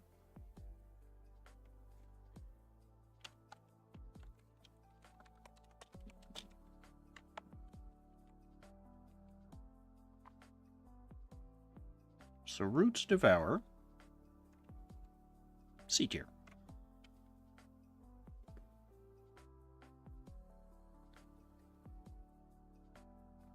Next up is Space Tales. That one was cool. Space Tales is like Warhammer 40k, but spoof. It was pretty funny, but also a lot of like actual tactical decisions to be made. How do I explain this? Your units have special abilities, right? And during a mission, you can upgrade them in one of two ways. Problem is, it only gives you the abilities of the strongest unit you have selected. And there were also a lot of weird... Yeah, the processing thing. Where you don't realize that you can mine all three of these things from the same node, and you don't need, like, any sort of refinery. It's just kind of confusing. So... I mean, the visuals and the gameplay were really... Yeah, there's what I was talking about, Space King. I see. The enemy aliens can be really freaky, too, including hordes of these little leech-like larvae and floating psychic brain monsters. All very Warhammer. But all of our units are relatively weak compared to the enemy. So in a classic human strategy, we overpower them by making expendable soldiers in absurd numbers to throw at them until they're either full of holes or full of delicious human soup. We do have the option of building a lab to upgrade our troops' armor and weapons, as well as choosing an upgrade path for each troop structure to produce more advanced soldiers and war machines. There's also research points scattered throughout each level that we can collect and spend to upgrade units between levels, selecting from one of two skill branches to suit our playstyle. On top of the decent variety of units, most of them have an active ability that can be used in... That's where I sent everybody into the soup, not realizing that was acid. Now, there are some pretty huge oversights with these combat systems, mainly in the form of UI gore and quality of life. If you have a unit selected but mouse over your command center, they are automatically deselected for some reason. I don't know why that is, but it's pretty frustrating. The most frustrating issue, however, comes when using more than one type of unit at a time. In selected squads containing more than one... That's what I was talking about. Anyways...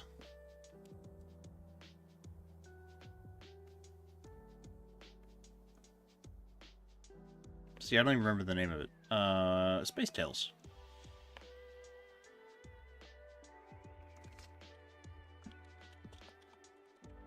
Very fun game. But it had its flaws for sure. I say B tier.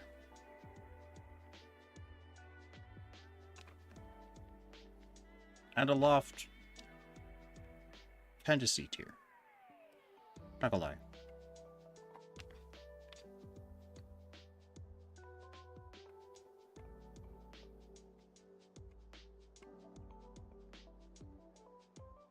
Wow, wow, wow. Next was Do No Harm. That was the doctor simulator where you kind of you bounce humors and things like that. But it's in a Lovecraftian town where things are not as they appear. Very cool story, very interesting mechanics. I wonder how that game's doing too. Yo, what's up, Adarsh? How you doing today? Good to see ya. We're going back through all the old videos and tearing them up. Do No Harm. It is out, and currently 50% or 30% off. It also has mixed reviews. Let's see. Super excited. Finally got the spare money for it, plus it was on sale. Yeah, that's what I was too worried about.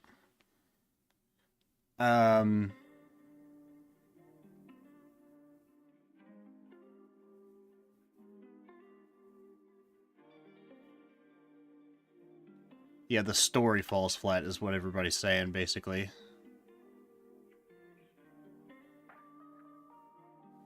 And does require significant brain usage.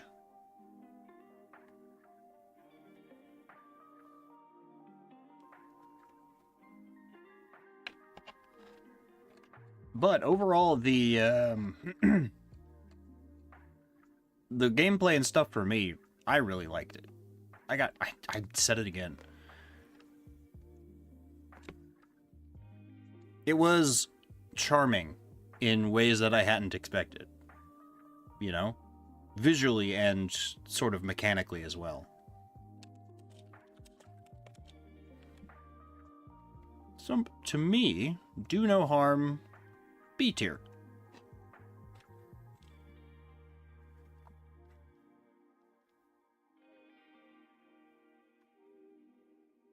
Yeah.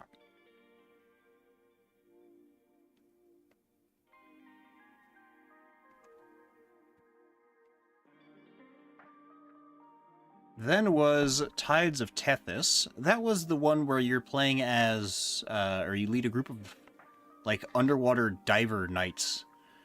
And I realized recently that the, there's a bobblehead for one of these little guys in,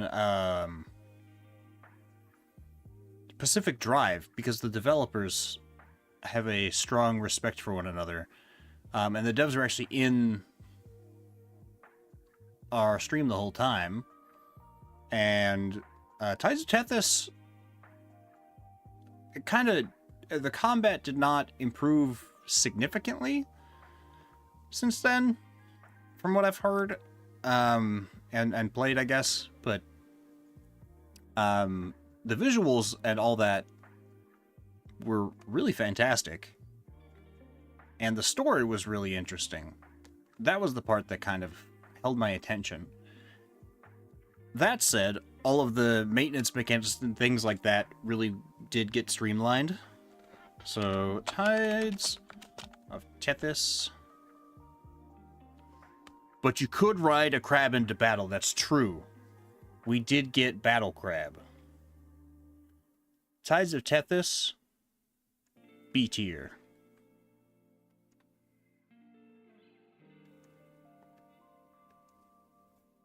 Static Dread. Oh, yes, Static Dread. I love Static Dread. What can I say? I'm a bit of casual. That's also a game I need to finish on stream. The Crabblery, if you will. I remember the Crabblery. Hey people, voice talking to you, and today we're looking at Static Dread. Bizarre that's best sent to the nearby laboratory. What the hell is that? What is that? There it is. Ugh. Just make sure you follow the instructions, and you'll avoid any unnecessary fines. Well, the last keeper did mention something about hearing strange voices through the radio static. Those voices did seem to know things that he couldn't have otherwise, or maybe it was just luck. Either way, it'll be up to you to decide who to trust. Rule number 3, don't let anyone... This is my favorite part of the whole video, and one of my best edits of all time. Out of boredom, mostly. Seems like they have nothing better to do. What? Or maybe there's something they need, but under no circumstances are you to allow them into the lighthouse, no matter how much they beg. No, you can't come in. Not even for an old sailor's tradition. Get lost. Not even if they're being chased by an angry mob. No means no. Not even if the voices outside are threatening to consume them and they say they're just gonna sit on your porch and cry when you shut the door on them. No!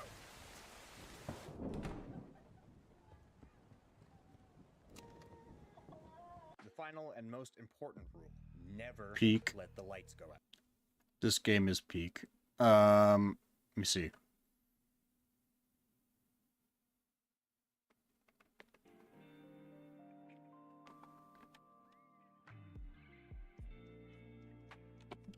Static Dread.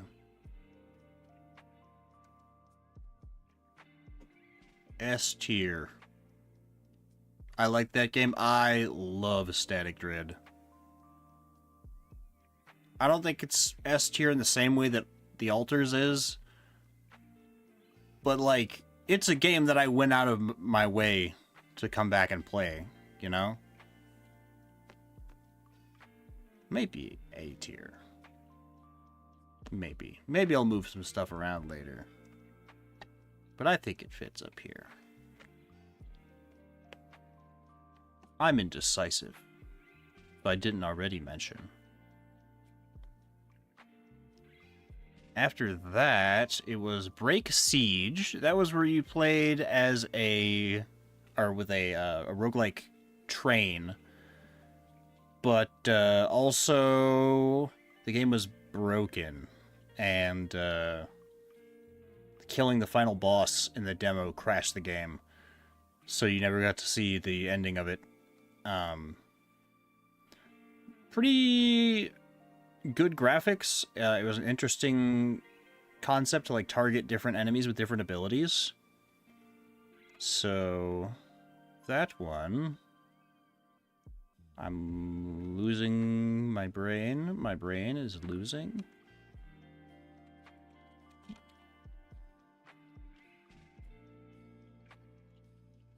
Break Siege. C tier.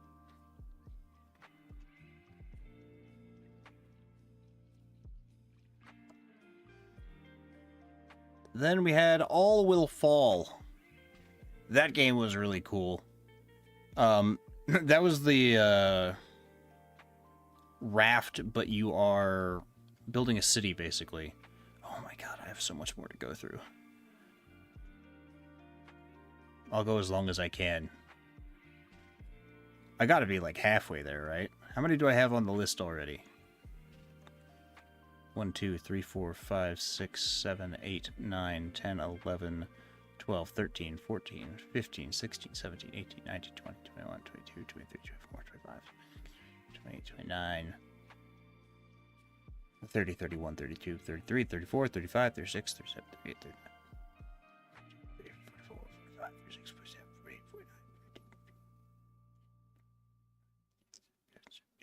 9, 60, 61 I've done already. That's not too terrible.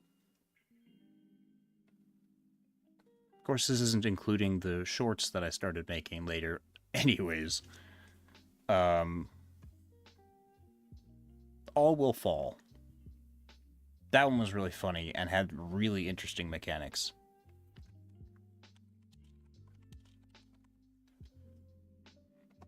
I'd say B tier.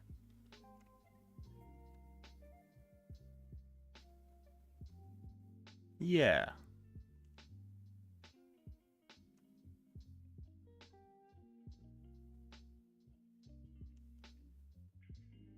Yeah. Atomfall. Okay. The thing about Atomfall is it was very ambitious and the world was very pretty. That was, again, kind of all it had going for it. I understand the British kind of Fallout angle was supposed to be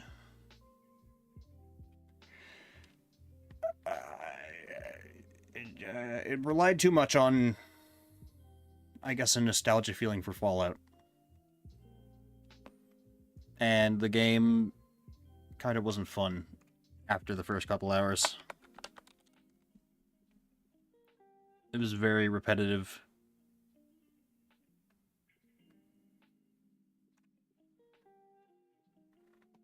Atomfall, I think, is D tier, actually. Maybe C. We'll say C tier.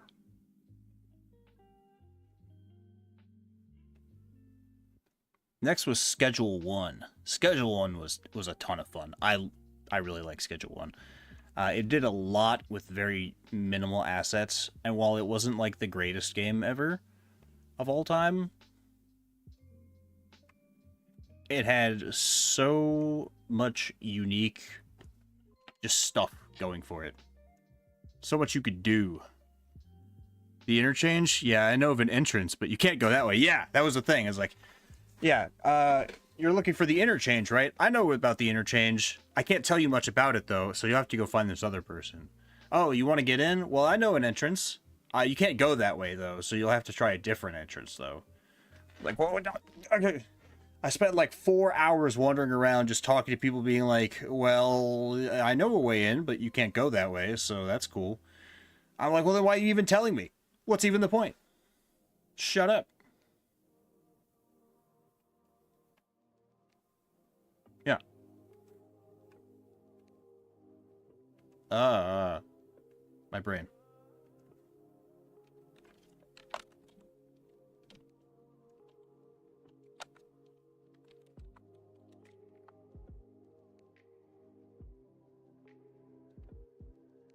Schedule 1. A-tier game, honestly. Very good game.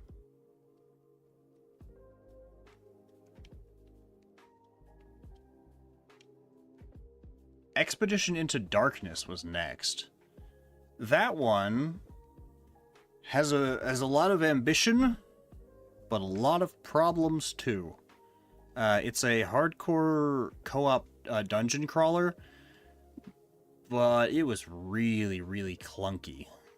Let me check and see how it's doing now. I'm curious.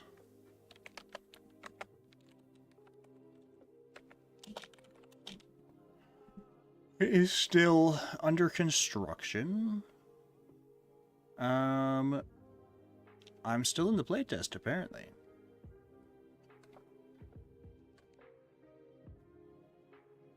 Oh, they fixed a lot of stuff, it looks like.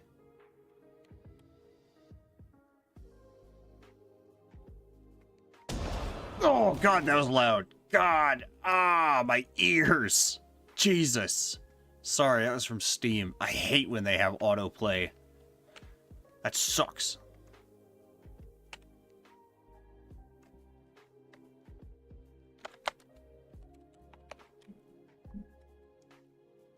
Expedition into Darkness. That one I had high expectations for. Even when I played it. Because I could see the vision very well. But it needed a lot of work. So that one is C tier. Forever Skies. Oh, I loved Forever Skies. I really, really did.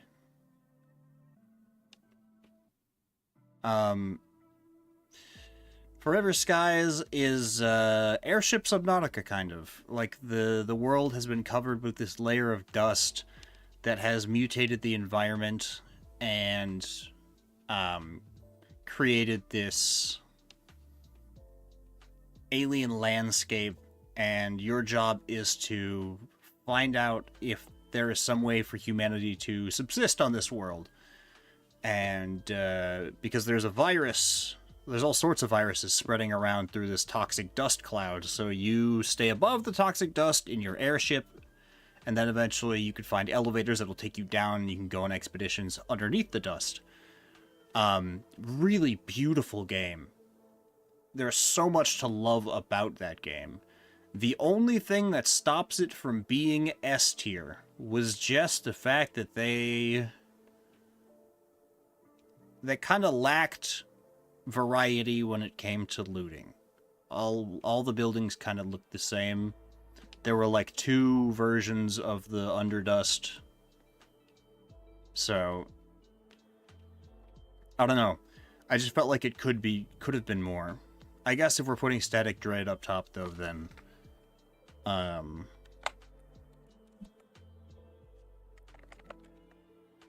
I'd say it's worthy of S tier then.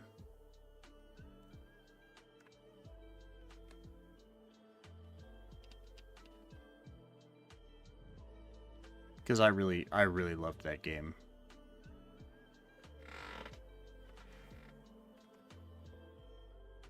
Let's see. Next was Voidbreaker. That one was really cool. Voidbreaker is everything is destructible. It's sort of a FPS roguelike movement shooter with just tons of different upgrades and weapons and ways to upgrade those weapons. There's like, you could turn a pistol into a rocket launcher that'll fire like cluster bombs. You could make like a high octane rifle that like the more you shoot it, the more it heats up, so it shoots faster and deals more damage. Really frenetic, fascinating combat. I love Voidbreaker. Very much. It definitely has a learning curve, but I think A-tier game.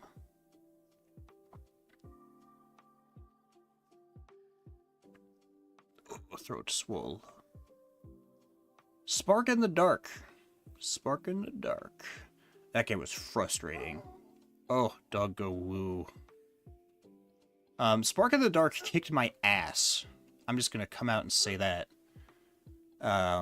But that aside, the atmosphere, the tension, and the overall, like, vibes that they were going for, they nailed it.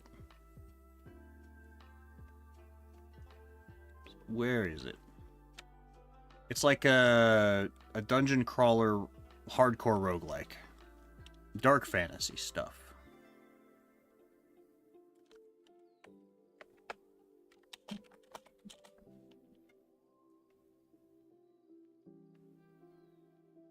It had the goodness in it. A-tier game.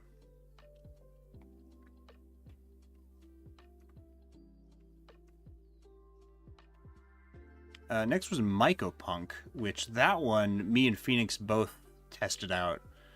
That one has had and still has a lot of potential with really interesting characters with different moves and guns. Some of them are way better than others.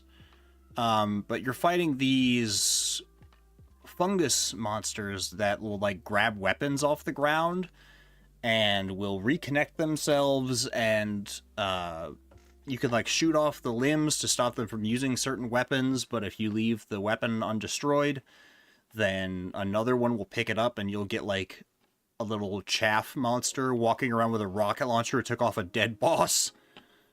So you have to be careful about things like that. Co-op game, or kind of arena shooter, arena extraction shooter, I guess. Pretty cool, overall. That one.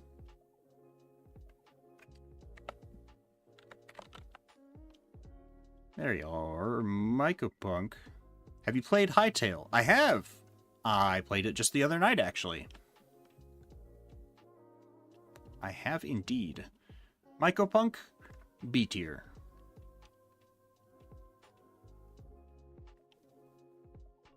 I quite enjoy Hytale. Quite enjoy it. How was it? I like it a lot. If you like Minecraft, but you're looking for something more RPG style, I think Hytale is that. It's also surprisingly a more relaxing version of Minecraft, I'd say, because you don't have creepers that'll just blow up your house. So as long as you're, like, inside or like away from monsters, not in a dangerous biome when night hits, it's not a huge deal. It's not super hard, but there's a lot more adventuring to be done, and I think it's gonna focus itself more as an RPG than a survival game. The fact that one of the small creatures could become a boss if left to do its own thing was an amazing concept. Oh yeah, I really liked that about it.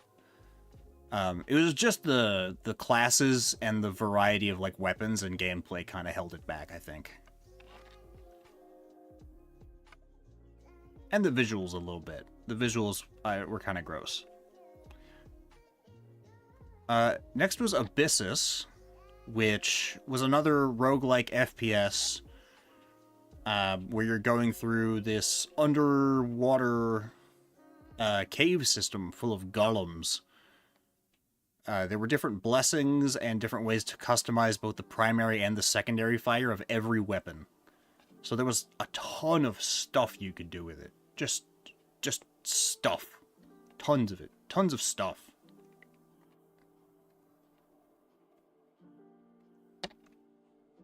So Abyssus...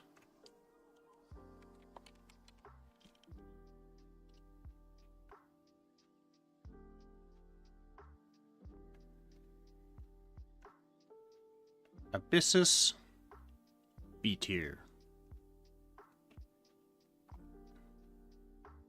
It was just kind of lacking in story and enemy variety. That's the reason it's B instead of A.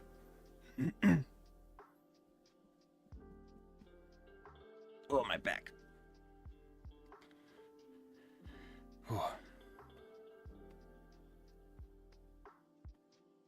And then Survive the Fall, 9 months ago, really? Has it really been that long? Oh my god, because Void War seems like it was just the other day.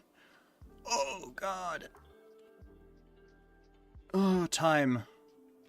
The endless march of time. Survive the Fall was a neat idea that was just kind of blandly executed. So... And some of the parts were pretty broken. It was very obviously AI-generated voice lines and stuff like that. So... Survive... All...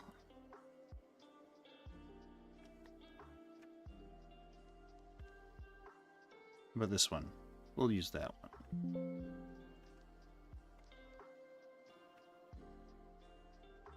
How do I delete this?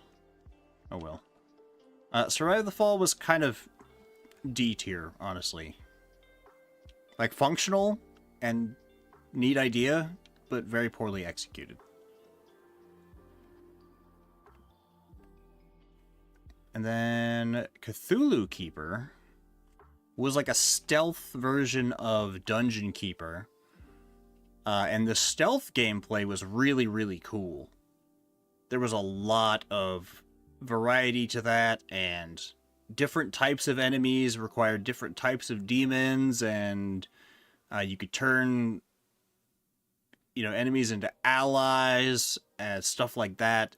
But the defensive gameplay was really boring. So, it didn't balance itself well. I feel like it should have just been a stealth game at that point,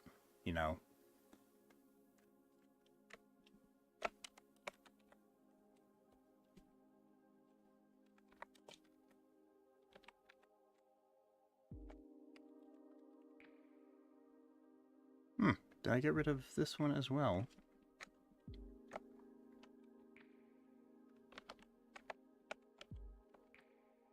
Maybe I just spelled it wrong. Nope. Well.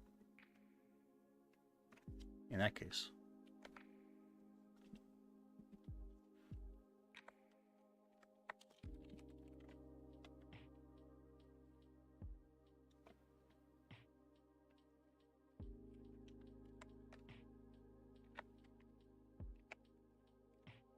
Eh.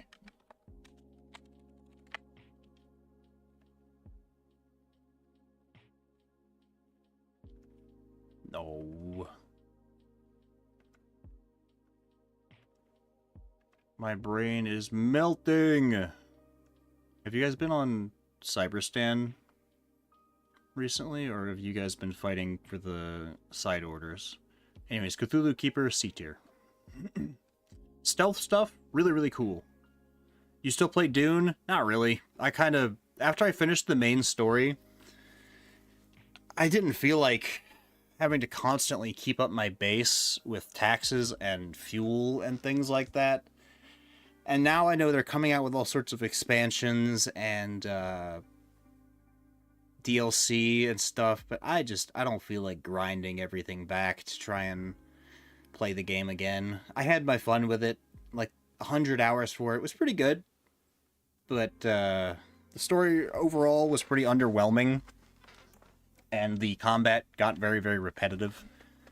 So, and I wasn't really super into the PvP stuff, so I kind of bowed out of that one.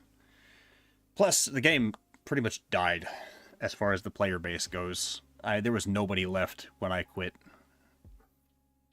It was a really, really empty game. It was pretty sad. Quarantine Zone.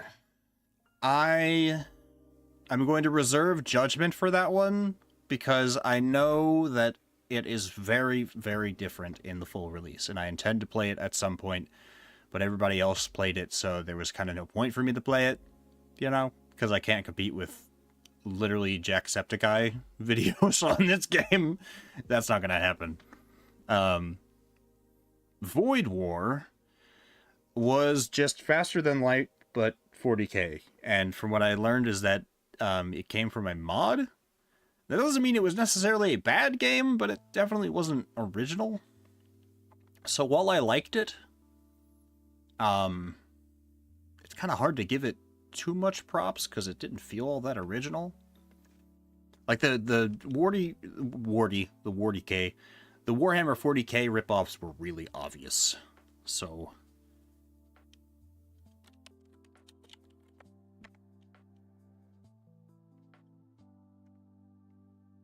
Void War, C tier.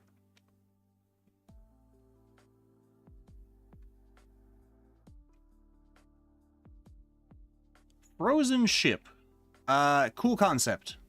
Poor execution. Same thing. You're on this giant ship, which looks cool from a distance, but it's really just a JPEG on the inside. You don't really get to build anything. It's all just kind of resource and scavenging management. So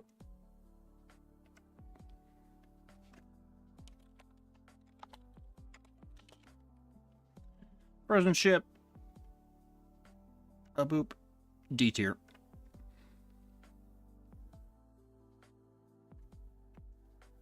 Next was Dune Awakening. Now, Dune Awakening,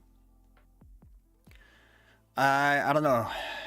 The thing is, I loved the game during the open world PvE stuff. I liked exploring the different parts of the desert. I liked mining resources. I liked hitting enemy bases. I liked collecting new gear, even though most of it kind of sucked or was just different variations of the same gun.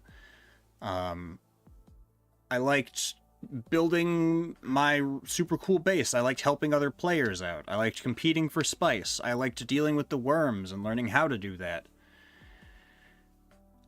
So once I got to, like, the final tier of equipment, I'm kind of like, okay, well, kind of not interested anymore, you know? Like, once you can fly and get everywhere super easy, you can get from one side of the map to the other, no sweat. It really drags on. The end game PvP stuff is really contrived and not interesting at all. You're just hitting the same bases that you've hit before. Like Minecraft, after some time it gets boring. Yeah, it's one of those games that, like, you can get a good 100 hours out of it. There is a really good game here. But once you're done with those 100 hours in the PvE area, you kind of need to just accept the fact that, like, the PvP endgame stuff is not going to be fun. I know they've now added a way where you can copy and paste your base somewhere else, but too little too late, honestly. So, Dune Awakening, very good game. I enjoyed it tremendously. I played it for, I think, over 100 hours. Here, actually, let me check.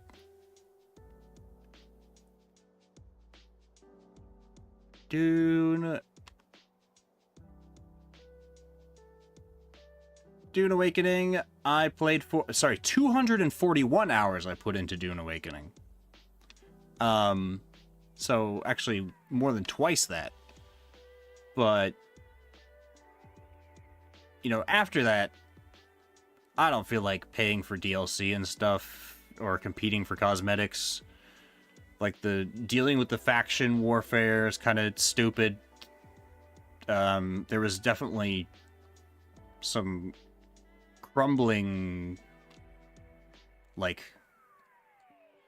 really ugly AI used to put together the endgame material, and it sucks. But aside from that, you could tell that the guys who made the PvE area really liked Dune. So, for what it is, it was a really great game. Was being the key phrase here. They want you to think that the game is still alive. It's not. I'm sorry to say it. That's just the truth of the matter. The player base is gone, and it's a lot less fun because of that. So, A-tier game.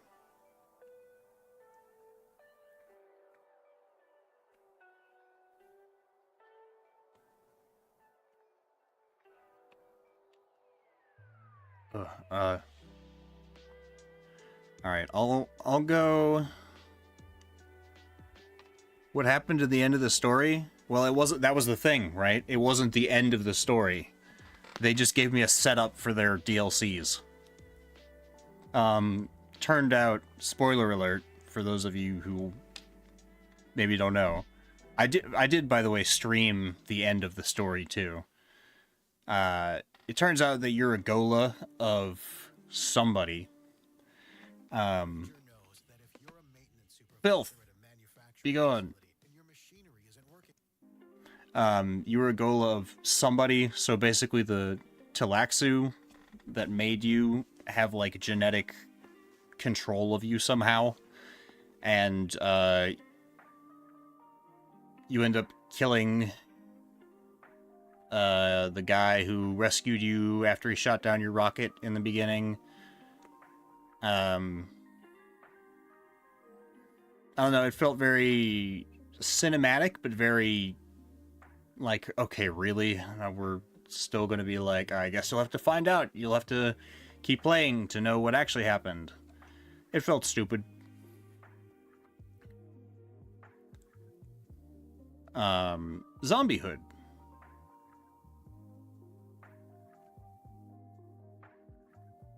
Oh, sorry, my throat just...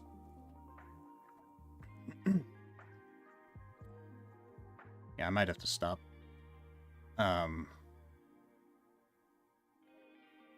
It's hurting pretty bad. Unfortunate. I know I said I'd go through everything, but I don't think I can keep talking like this. I'm starting to, like, get feverish and stuff, too, so... Let's see. I mean, that's a pretty solid amount. How many is it to the end of one of these rows? 3, 6, 9, 11. That's so unspecific. We got through 3, 14, 19, 30, 41, 52, 63, 64.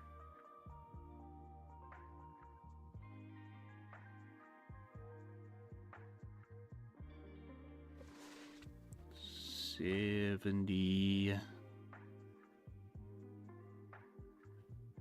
72, 75. We got through 75 games. Wow. Well, I am going to go drink some tea and say absolutely nothing for the rest of the day. But if you guys need someone to talk to or hang out with or anything like that, I'll be awake till midnight. Shoot a message in the Discord, because I know today can suck for some people, for sure. Which is why I wanted to kind of chill out with you guys today. But I hope you all have a good Valentine's Day, for what it's worth.